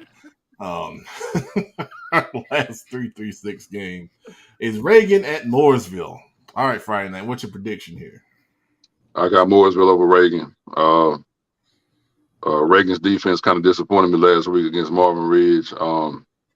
I see them struggling again against Mooresville. Mooresville defense is a lot more stout to me than Marvin Ridge was. So I got Mooresville in this one. Plus, it's at Mooresville. I'm taking the Blue Devils. All right. What was the score you had? I know it was double figures. I got to go back and look at it. It was double digits. Okay. All right. So as you said, Reagan lost to Marvin Ridge last week, 42-27. In that game, they gave up a lot of rushing yards. Most notably, the Marvin Ridge quarterback, Evan Metters, who had over 200 yards on the ground at the quarterback spot. Really impressive right there. And then Mooresville defeated Davie County 31-24. In that game, they were up pretty good, but then they kind of let Davie County kind of make a game of it toward the end. The player to watch for Reagan, young man is named Landon Callahan. He's a defensive back. He's a defensive leader for those guys. He's dangerous in the return game. Class of 2024 player that's committed to Duke. And then for Mooresville, Caleb Edstrom, he's a CFI Camp King, defensive leader for the Blue Devils. And he's going to need to step up to shut down a strong offensive Reagan attack. Chat administrator says he's got Reagan over Mooresville for the exact same reasons Friday night picked Mooresville. Oh, okay. Say that again, Cal. Yeah, this is the first. Hey, this is the first. He's hacked, man. Someone hacked. He's hacked, no doubt. I'm shocked to see that. He's hacked. I'm shocked to see that. He's trying to motivate them Blue Devils. He's trying to motivate them. Yeah, there's some reverse psychology going on. That's not real. That ain't real. That ain't real. So we can't call him a homer. Look, he's gonna do that. He's gonna ride that the rest of the season, saying, "Look, I think someone else won." He's gonna ride that the rest of the season. At Mooresville. At Mooresville. Wow. Yeah. Ain't no way Cal's going to that game. No way. No way.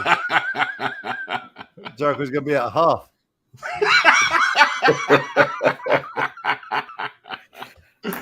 Oh man, that's good stuff right there. All right, let's jump to Charlotte Metro. First of all, on the docket, we got Benedictine out of Georgia taking on Chambers. Friday night, did you predict this one? I did. What you got? 31-21 Benedictine. Oh, okay. Why did you choose the Cadets? That's their nickname, their military school. Well, it's Georgia. And just like we talked about North Carolina versus South Carolina, we're not there yet with Georgia. But I'm giving, Chambers playing at home. I'm giving them a little momentum, but I just think Benedictine will take over at the end. They have too much talent, and plus they're defending state champions in their classification. Okay. Solo Steves does not agree. All right, so let's talk about Benedictine out of Georgia. So, as I said, they're nicknamed the Cadets. They're a military school. As Friday night said, they're two-time 4A state champions. They won last week 42-0. And when you look at their stats and you look at their video, they look like they're more of a run-first team, but it's more like kind of the spread option stuff that's real popular right now. And they're led by a dual-threat quarterback He's a senior in Luke Croman Hoek. I hope I said that right. He's 6'4", 185 pounds, and he's committed to play at Florida State. So this guy is a heck of a player. I mean, he's the real deal, man. I watched a little bit more of his highlights. He's the guy. I might need to look more than him because he's a Seminole, baby. Let's go. Okay. It's all about those Seminoles. Yes, sir. Yeah, absolutely. Chambers. Got big. Yeah. Also to piggyback off that quarterback, I think he's the number 3 quarterback in the nation. Yeah, depending on what you look at. I saw number 4, but yeah, he's so they're definitely playing the top 4 quarterback in the nation. So that'll be a great test for Coach Cannon and those defensive guys. And this would be a great test for Chambers to really see if they're still back. I think a lot of people are still maybe doubting them guys. There's a lot of guys that have left from that team last year. I think this is a good test for people to still see Chambers, or see if either way it go, man. It's a great test. Nobody else is playing a top 4 player in the nation as far as quarterback goes in Charlotte. So either way it goes, it's gonna be a good test for Chambers. Nobody else is playing a top 4 player, man? Not a quarterback, no. You heard about Buford quarterback? We know how that's gonna go, but okay. All right then. Buford quarterback. Which one is that quarterback? I don't really know about Buford that much, but I just seen him. I think Rayola. Is he number 1 in the nation too? Yeah. So number 1 in the class. So this would be number 1 in his class. Okay, I didn't know that. I know this guy. They were saying in his senior class he was number 3 or number 4. So you know what I'm saying, this would be a good test for Chambers to still see if they're still who they say they are. Facts. I agree with you on that one. So same with Malacrete then playing Buford whenever we get there. Yeah, it's coming. Tim Pride says Friday night is off again. Chambers with the win. Chambers only has 1 out-of-state loss. I will say, I don't know what part is Benedict from? Where they from? Benedictine? I believe Savannah. So if they're not used to a Chambers-like environment, if you know what I mean, it might get ugly quick. You never know. Going on the road. I'm saying because, home crowd and territory plays a role when you go into these games, man. You don't know what these kids seen before. And I know Chambers will come out and try to intimidate you. So if they get intimidated, man, it might get ugly. It's good. It's Georgia. That's all I'm gonna say. It's Georgia. So it's Georgia. Every part of Georgia ain't the same. That's true. That's true. You just never know. Let's see here. Joe Hughes with an interesting note says Benedictine's last game was ended early due to a TikTok challenge. What? Oh Lord. What in the world? Yeah, I gotta get that on my slime time. I don't know what that's about, but okay. Let's see. So Solo Steez. If you don't know what Solo Steez is talking about, he is part of the Chambers game night operation. So stadium's gonna be lit. We might have a guy over there. You'll have the music going, man. They're gonna have the music going, man. Gonna be a nice. That's what I'm saying. You don't know. Hey, look, man. This type of environment, man. You never know if these are the type of games might trap a team like them. You go into a hostile environment somewhere you've never been before. You don't know what to expect. Those kids on social media too. They see Chambers on TikTok. They see those guys posting and all type of highlight videos of swag. Don't get me wrong. Don't get me wrong. Don't get me wrong. My heart is with Chambers. I want Chambers to win, but when you're in my position, you got to go with who you think the better team is. Nothing is Benedictine. Friday night, man. Don't worry about it, man. You said your point. It's all good. Stand strong, man. It's CFI. You say it. That's what it is. He knows Washington is taking him to HR, so he's trying to save himself. You keep going, buddy. Oh gosh. Oh man. Okay. Well, for Chambers, obviously it's their first game of the season. They had a bye last week. They got a new offensive coordinator. They got a new quarterback. I think defensively their key is going to be containing the quarterback. We talked about on the zone reads and the spread running game. They do a lot of good things with him and scheming it up. Offensively, they got to allow the time the quarterback to throw and get the ball out quick to their playmakers in space. That's one thing I noticed about Benedictine. I think they may have some trouble with is getting those guys the ball, making tackles on those guys. And Armand Wright, Concepcion, the running back. Oh my gosh, Vincent. Chambers has a lot of skilled guys. If they get the ball in their hands, they got a chance to make some plays against this team, in my opinion. All right, so last comment on this game, Jason Bass says, Friday night didn't pick who he thought the better team was. He picked who he thought the better state was. Oh, get him, Papa Bass. Get him. All right, then. He didn't even – how you going to say you picked the better team? He didn't even know that quarterback was going to your school. See what I'm saying? He ain't do no research, man. He ain't do no Really? Okay, big guys. Papa Bass, he ain't do no research. He ain't do no research, Papa Bass. He see Georgia versus North Carolina. Thinking the gap is wide. Just ain't my night, man. Just ain't my night. Mid-season form on CFI tonight, boy. Gracious. All right, let's go to another Georgia matchup against North Carolina. We got Buford coming up to take on Mallard Creek Friday night. What is your score prediction here? 45-14 Buford. All right. Why'd you choose that one? They're a better team with the number one quarterback in the country. Duly noted. Period, point blank. All right. That's all. That's what it is, man. All right. So Buford, if you don't know much about them, their nickname is the Wolves. A nationally ranked program. Last week they defeated St. Francis out of Maryland. Biff Pogge's old school, by the way. 18-0. There was a brawl after the game. If you didn't see it, you can go look it up on social media. Could some players miss time? We don't know. Probably not. I saw Terrence Law's comment earlier that he doesn't think any player's going to miss, and he's kind of in the know about that.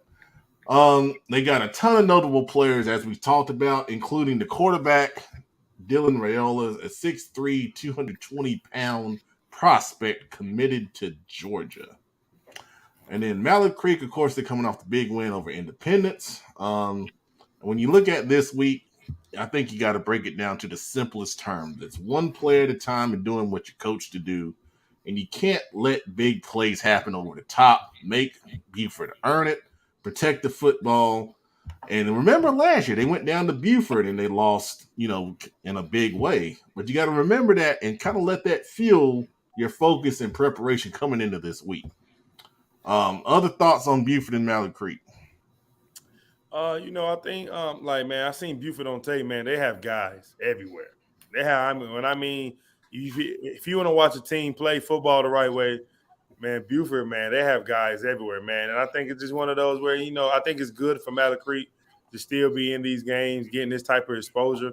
But I think it might be one of those, man, that sometimes teams may just be better. Now, I don't think that's a knock on Mallard Creek by any means. I just think that's just one of these games where they might be overpowered. I still think that, like I said, Mallard Creek still has speed on defense, so I think it might be a better game than it was last year. But like you said, I would use last year's game as a test. Like, okay, last year, we've seen them play before, so now you kind of can be ready for what they bring. I just think I think Mallard Creek will. I think it's good for their fans to get this type of game in Charlotte. Get this type of game in Charlotte of this magnitude with the type of guys coming in. I think what Mallard Creek has to do is to sustain drives offensively and give their defense a time to rest. Because Buford's going to put up points. So you have to be ready to either match them offensively or just take the ball out of Buford hands. I think Mallard Creek can affect them possibly on special teams. I think Mallard Creek, if they can get some success going in special teams, I think they might have a better chance of winning this game. Well, make it a little bit more respectable. Hey, shout out to Mallard Creek for taking that game.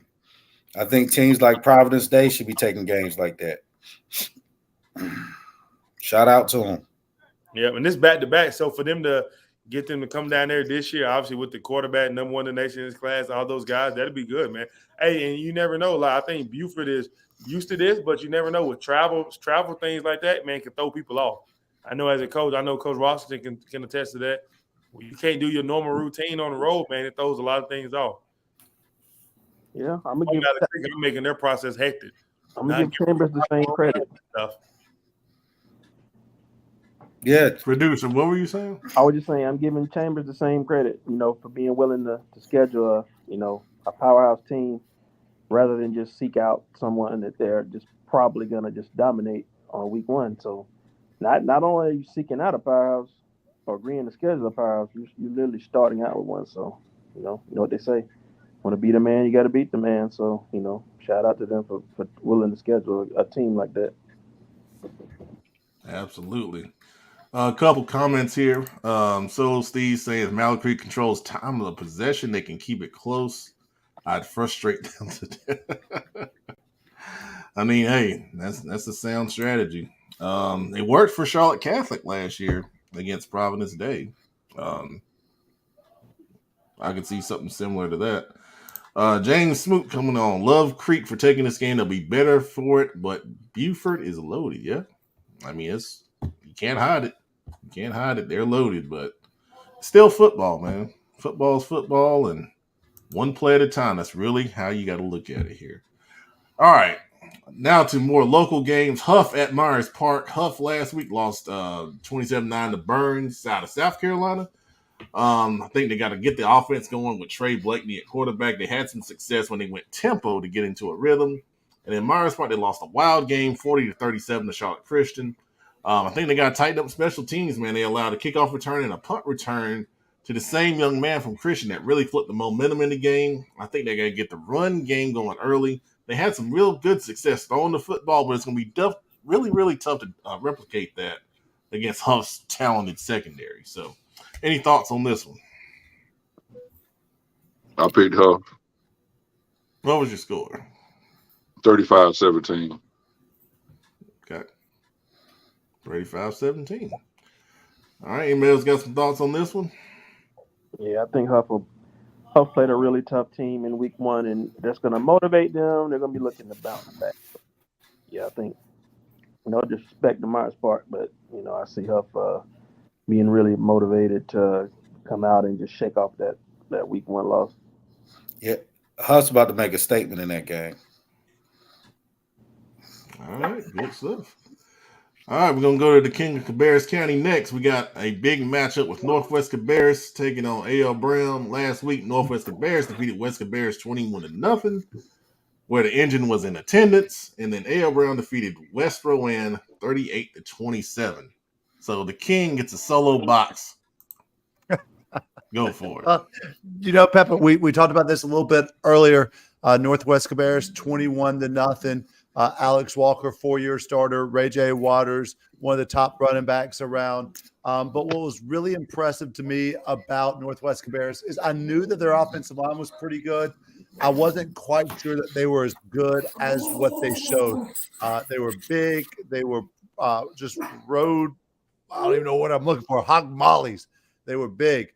Their defensive front played extremely well. Obviously, they shut down West Cabarrus, shut them out. The defensive line and the linebackers. I don't know his name. I need to find out his name. I believe it's number 5, the linebacker for Northwest Cabarrus. Had an incredible game last week.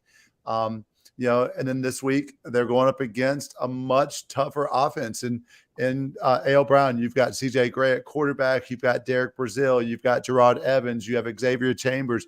You have all these offensive weapons that A.L. Brown has, plus the big offensive line, the big boy that's got offers from several schools already, P5 schools. I think once Kannapolis's defense kind of settles down, they're going to be, once again, a really, really good team. I said this last week. I think the team is still adjusting to Coach Harden. Coach Newsom was there, obviously, for 12 years. Coach Harden is coming in, bringing his own style, his own flavor of things, just like Coach Dub was talking about with Coach Tinsley when he first got to Mile Creek. It's tough to follow someone who's been there for as long as Coach Newsom has been there. And I mean that, saying that those kids have been so used to doing things the same way. Those coaches have been doing things the same way for so long that I imagine Coach Harden has brought in his own style, his own changes. But this should be an incredibly fun game if you're a fan of good football. Northwest defense versus Ale Brown's offense should be a really fun one to watch. Awesome breakdown right there, man. On Coach Harden, I saw a video where they kind of filmed inside the locker room. I love when they do that. And his pregame speech was awesome. It was awesome, man. I'll try to send it to you guys if I remember to find it. But yeah, definitely a big game in Cabarrus County, and we may talk about it in a little bit more kind of a prediction format. Heads up. All right. Next game here. Monroe taking on West Charlotte. Last week, Monroe defeated Central Davidson 56-0. West Charlotte defeated Palisades 28-19. Friday night. What's your pick here? I got this will be a good one. I got Dub C 27, Monroe 26. Ooh. All right. Wow. Okay. For Monroe, I got it's a big step up in competition from Central Davidson. It's going to be a tough environment. And then look for Jordan Young to have a big game. He's a heralded recruit. He's a 4-star with his latest offer being from LSU. He's going to play wide receiver and safety, number 6 at 6 foot, 165 pounds. Producer, we saw him against Burns last year in the playoffs, and whew, he's a player, man. Mm-hmm. Yeah, don't get it twisted, man. Monroe is a football town, man. They're not worried about coming to Charlotte playing. Their head coach, my guy Southwest Johnny, man, he believes every year his guys are just as good as anybody that they go against. So those kids gonna be ready to go. This is not a quote unquote big game for them. This is not gonna be too big of a moment for them, man. I think I like Monroe in this one, man. I think Monroe comes out and just handle business, man. I think it's just gonna be one of those games for Monroe. I think this is one of the games that Monroe can show that, hey, like in 2A, I think they're 2A. They're 2A, yeah. In 2A, yeah. Like we're the team. We feel like we're the team to beat this year. Okay. For West Charlotte, this is their first true home game since 2019. They're going to be on their new campus in their new stadium. The quarterback last week, KD Smith, threw for over 250 yards, but I expect the Lions to try to really get the ground game going to help keep Monroe's offense off the field. That's very strong, very potent. And then for their passing game, young wide receiver Davion Jones is a freshman, but he's already showing some big play ability here. So, any other thoughts on Monroe West Charlotte? Okay, it's on our short list. We may be there. I'm still trying to decide where we're going to go Friday. That'll be another one on the short list. Weddington taking on RGK. Weddington last week defeated Coxmill 54-3. And then RGK last week defeated Providence 13-10. It was a back and forth, intense rivalry game. For Weddington, they got to step up in competition against a rival. This is a rival matchup. They're kind of close to each other. Look for the quarterback Tyler Budge to try to test the RGK secondary early. We were at this game last year, and he hit some big plays down the field for, I think it was a 2-touchdown win for Weddington in that game. And then on the other side for RGK, I think their defense played well against a talented quarterback last week in Jackson DB. They got to replicate that same effort here against a really, really good Weddington team. But offensively, they got to find some consistency and get it going. It's a step up in competition for them as well. Jake Davids had a really good game overall last week, and he's going to be a big key in getting that running game going for the Knights. Any other thoughts on Weddington and RGK? I got Weddington. What was your score? 35-15. Okay. Well, I can see that. All right. Now, down to Cleveland County. Crest taking on Burns in the showcase game down there this week. Last week, Crest defeated Gaffney 44-38, and Burns defeated Forest View out of Gastonia 42-0. Obviously, key players for Crest, Natavius Husky. He threw for over 300 and ran for over 100 last week. Great, incredible game. And as he goes, Crest is going to go on offense. For Burns, they've shown well so far in their scrimmages and last week. I think this is their first big test. They got a lot of new defensive starters. They're going to have to keep Husky in the pocket, not let him out for big off-schedule plays down the field. Now, one key returning player for Burns is middle linebacker Marshall McGowan, who has an offer from Gardner Webb, and he's going to have a big game for Burns to pull off what most people would consider an upset here. I know, Big Eye, you got some thoughts here on this one. Yeah, man, I think it's gonna be a good game, man. I think a lot of people, I think this game has been talked about on Facebook since Sunday in our community, man. I think this game right here for Burns, it's a game to put people on notice, no matter if it's a close game or they win the game. I think this is a game that can put a lot of people in two-way and in Cleveland County on notice. I think that it's one of those where for Crest coming off a big win, it's gonna be a trap game. You're going against your first county game. Your first county opponent, and all our county games is cousins playing cousins, friends playing friends. So you got to make sure with guys like at Burns, the guys that's in that new position, that's playing on offense and defense, that they don't get too big for the game. Which I always tell guys, let the game be played. Don't start trying to do stuff that you're not coached to do or you're not used to do. If I'm Burns coaches, I'm keeping my game plan simple and just letting my athletes roam around on defense. I think with Crest has to show that last week was not a fluke. So, I don't really want to pick who will win or lose this game because it's a Cleveland County game and you just never really know. Like everybody will play Cleveland County, like you never know. But if Crest is the team to beat, they will show it these next 2 weeks with county opponents, and they'll start out with Burns. I think Burns has a lot to prove. They was very senior led last year. They lost a lot of seniors on that team, but like a good coach always told me, as long as you got a good quarterback, you got a chance. So I think a lot of this game is going to be on Ben Mooney. What can Ben Mooney do? Him and the running back Mookie, they're the most experienced outside with the Surratt kid at receiver. Those three are the most experienced outside of Marshall because Marshall plays defense, but those three are the most experienced on offense going against that Crest defense. So the team would go as far as those three kids take them. Yeah. And can I add to that, Big Shelby? Like, there's no such thing as an upset in that county with those 4 teams. No such thing. So it wouldn't surprise me if it went the other way. It's just what it is. They like Big Shelby said, they're gonna go against each other. They're family members. These kids been growing up playing against each other. It's a lot on the line. So one thing you're gonna get is they're gonna give it their all. Yep. And my guy, Coach Devon, man, who was my DC in high school, he's been around. He's been around plenty of big games in this time, man. Those kids at Burns gonna be ready to go. They're gonna be ready to go, man. So don't think Burns gonna come in there looking down like he say. Every game is a big game down there in Cleveland Cavaliers. There ain't no upset. Burns expecting to win the same way Chris expecting to win. So hey, that can go either way, man. I'm anxious to see how that one's gonna go at the end of the night. Very good stuff, man. Joe Hughes says keep an eye on the running backs. Aiden Carson for Crest, and then Jeremiah noticed I guess that's Mookie. Yeah, that's Mookie. Yeah, okay. Great running backs. two great running backs. Mookie's one of those guys, man. He made the first miss. The first man has to try to bring him down. He'll make the first man miss, and he's getting out of there, man. Both of those guys are lightning speed. I think it's going to be a better game on the ground. I think it's going to be whoever can run the ball against the other opponent. That's who's going to win.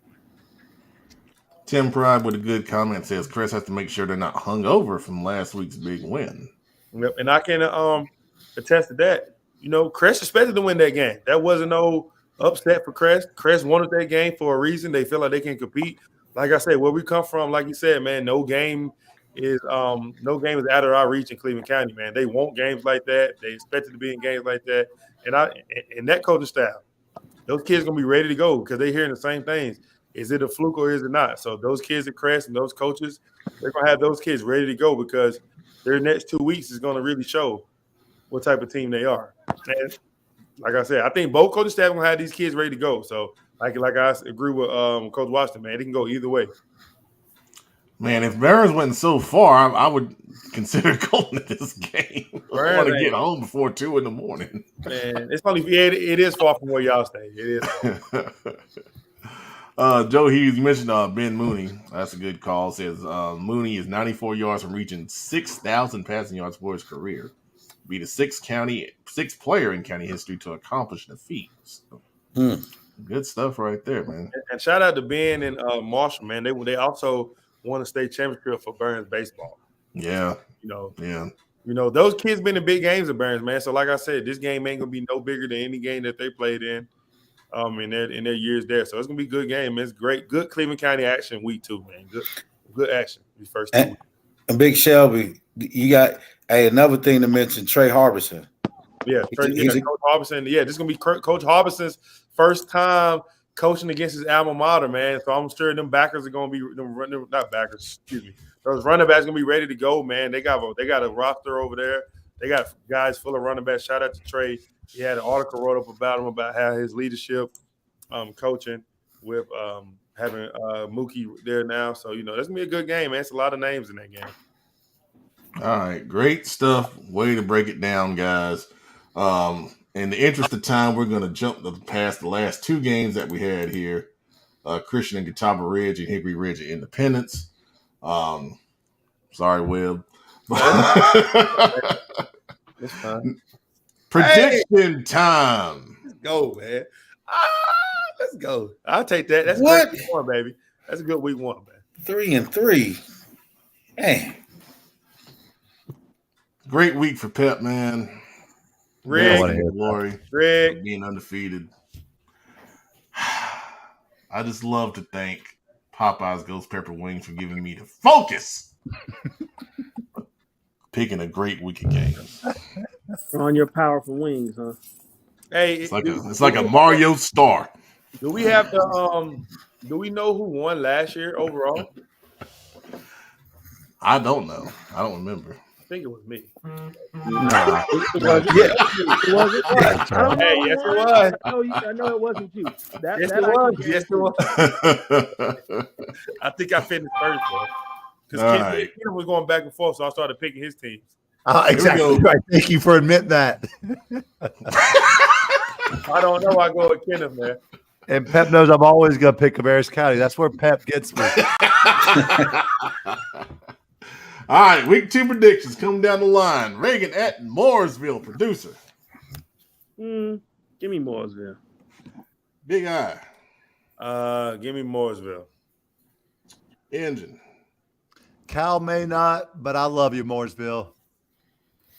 Blue Devils. Friday night. Mooresville. Coach Dub. Mooresville. I'm going to go with Reagan. All right. Chris at Burns. Coach Dub. I was the first one to do it, huh? Oh, man. Man, you know what? Let's go Burns. Friday night. Chris. Engine. Crest. Big Eye. I'm about to go with Chris Chargers, man. Producer. Chris. I'll take Chris as well. Olympic at North Mech. I'm going to go with the Olympic Trojans.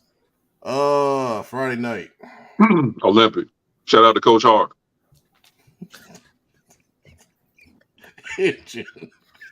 Olympic. Big Eye.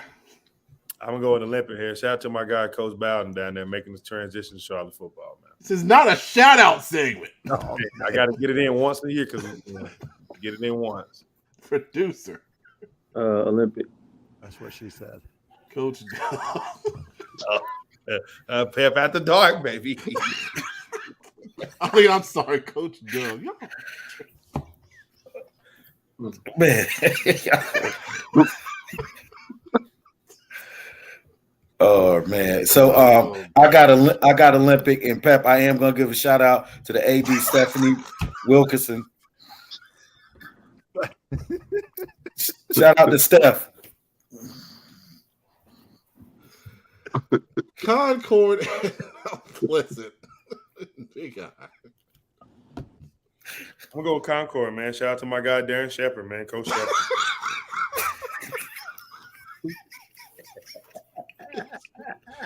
Friday night. Mount Pleasant, man. Oh, Engine. You know, shout out to my guy Daniel Crosby, Tiger. Producer. Shout out to the Concord Police Department, keeping everybody safe. I'm gonna go Concord. Who hasn't picked me? Am I the only one? Oh man. I'm going Concord. Oh, give me Concord. And then the bonus, Bessemer City at North Gaston. I will take North Gaston. Producer. They're at home, North Gaston. Big Eye. Easily North Gaston. Engine. Shout out to my guy, the Christian McCaffrey of Gaston County, Bessemer City. Friday night. North Gaston. Coach Dub. North Gaston. All right. Well, we got through that. Thank goodness. Okay. The special shout out segment brought to you by our predictions. Yeah, man. That's gracious. All right. In the interest of time, we'll save the comments for later. But it is now that time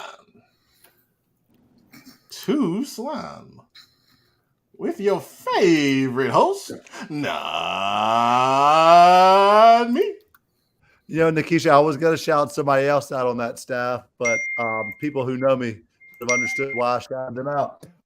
It's slime time where we get our slime on. We talk about who made us upset, who isn't doing things the right way. Let's go ahead and get straight to my guy, Coach Dub. Who you sliming on tonight? You know what? I didn't go in ready for a slime, but y'all kind of gave it to me. The Georgia team that I guess had the TikTok where the game was canceled by TikTok or whatever. I got to read more about it, but if that is true, that is terrible. I got to slime whoever was behind the TikTok. Football has gotten to the point where we're stopping games because of TikTok. We got to stop this. We got to get back to old school football. So I'm going to slime that whole situation I know nothing about, but I will find out about it. I'm just go ahead and give my slime because I'm a piggyback off of that, Coach Dub. I'm going to slime TikTok. I mean, when are we going to get tired of TikTok? When are teenagers going to drop TikTok, uninstall it from their phones? How are we still dealing with TikTok 10 years later? Y'all realize that people have been on that thing since at least 2010? I remember telling kids, delete that, whatever you put on TikTok right now. That was back in 2010. TikTok users, y'all are slime. Producer Brandon, who you sliming on? This might have came up before. I know there was an NFL topic before I got on, but I'm gonna slime the NFL for these joint practices, man. There's always a skirmish or some sort of fight, or they just maybe that's what they want. I don't know, just the stories, but it just seems to be more trouble than it's worth.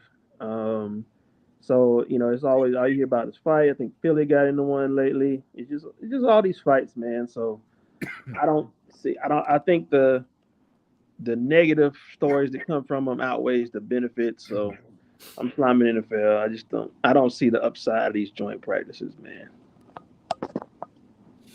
I'm with you, producer. Big Eye Shelby. You got anybody to slime this week? You've been a little 0 for 2 the last couple of weeks. First and foremost, man, producer, man, you don't play for Philly if you don't want to fight, baby. That's just IMO. Second, man, I'm a slime, man. It was a great documentary on Netflix that just dropped, man. Swamp Kings about Florida Gators, man.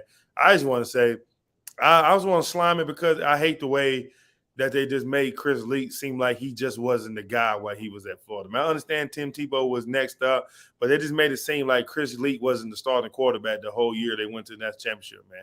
Just a former Big Eye Patriot, man. It's just a shame how they did him, man. Man, I didn't even know that had come out yet. I knew it was coming up soon, man. I saw the Johnny Manziel one last weekend, man. That was an incredible job that they did that. So if you're hating on Chris Leak, man, that deserves a slime. Friday Night Fowler. Who you sliming on tonight? I'm sliming on the ACC, man. Look, I just seen the day where they ramped up talks with Cal, Stanford, and SMU about them joining the ACC, man. Are y'all really serious about this, man? Who wants to stay up and watch a Cal Pitt football game on a Saturday night, or a Stanford Boston College game on a Saturday night, or SMU Florida State game. Who wants to see that, man? ACC, y'all got to stop, man. Seriously. Nobody wants to see that. Nobody. All right. I'm with you Friday night, Fowler. And last up is our fearless leader, the Pepman.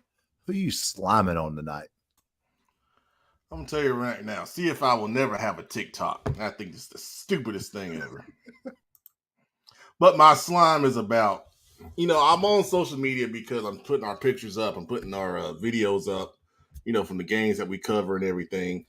And I don't understand, when you lose by 40 plus points, you shouldn't be making highlight videos. I'm talking about team highlight videos. I mean, individual players, yeah, you got to do that. But there should be no team highlight videos when you lose by 40 points or more. Because there are no highlights when you lose by 40 or more. I mean, I'm just saying, man. There's got to be a mandate that comes out that says, if you lose by 40 plus, zip it up and focus on next week, man. The time that you're taking to make these highlight videos should be in the film room. It should be coaching your kids up, not trying to find the 2 or 3 plays that made it 48-7. Point blank and period, man. We got to find better uses for our time.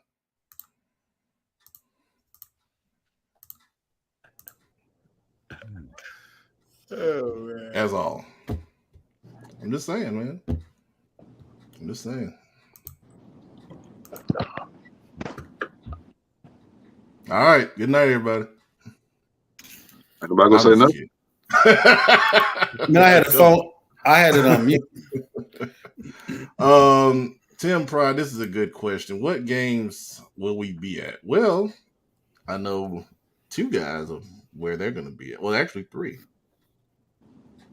If you wonder where I'll be at, man, I'll be at the Independence and Hickory Ridge game. That will be played at 8 o'clock at Rocky River High School. Yeah, that's good information. Yeah. Friday night will be at is Carver at home? Yeah, they're at home again, playing against the other Yellow Jackets, the Lexington Yellow Jackets. Oh, okay. Battle of the Yellow Jackets. Yellow Jacket ball. In the hive, baby. In the hive. Let's go, baby. Go Carver. My man go for Carver got bleachers. Really? Really, big ourselves? Really? I don't know. Hey, Jamal, how many yards did my guy go for? 20. Man. Is that one run? Bro, no offensive line, brother. He said, Kenneth, what being real. are you going to be at Friday? 20 yards. Possibly the Northwest at A.L. Brown game. Possibly. It's a good one. That's a They good used one. to roll out the carpet for you over there. oh, man. I'm sure. All right. Let's see here. I haven't decided where me and producer are going yet. Just leave early and go down there to the Burns and Crest game, man. Producer doesn't have a say-so about it. It sounds like, dang. Well, we gotta. Oh, it don't sound like it, right? Who makes the decision? We gotta leave Thursday night. We want to go to Burns, man. A long drive, man. They're that far out there, man? Oh gosh. It's probably from where I live. It's probably like a little over an hour. It's not that bad. That was not far, man. Let's post this, Miss Blevins. So shout out to DeQuinda Whittingham from West Charlotte on his commitment to UNC Charlotte. Absolutely. That's good man. stuff, man. Congratulations. Yep. That's awesome. There it is. Biff Poggi. All right. So once we decide where we're all going, we'll post it out there. If you see us, say hello. We appreciate all your support and making this the highest rated internet show in the Southeast. On behalf of everybody, this is Pepman Matt Morrow signing off. Everybody have a good night. Best of the best comments, man. We ain't got time. Good night, everybody. We got post-show meeting. We got a lot of things to correct. Film to watch. Calling people out. Terrible performance tonight. No discipline. Y'all be a better team than this.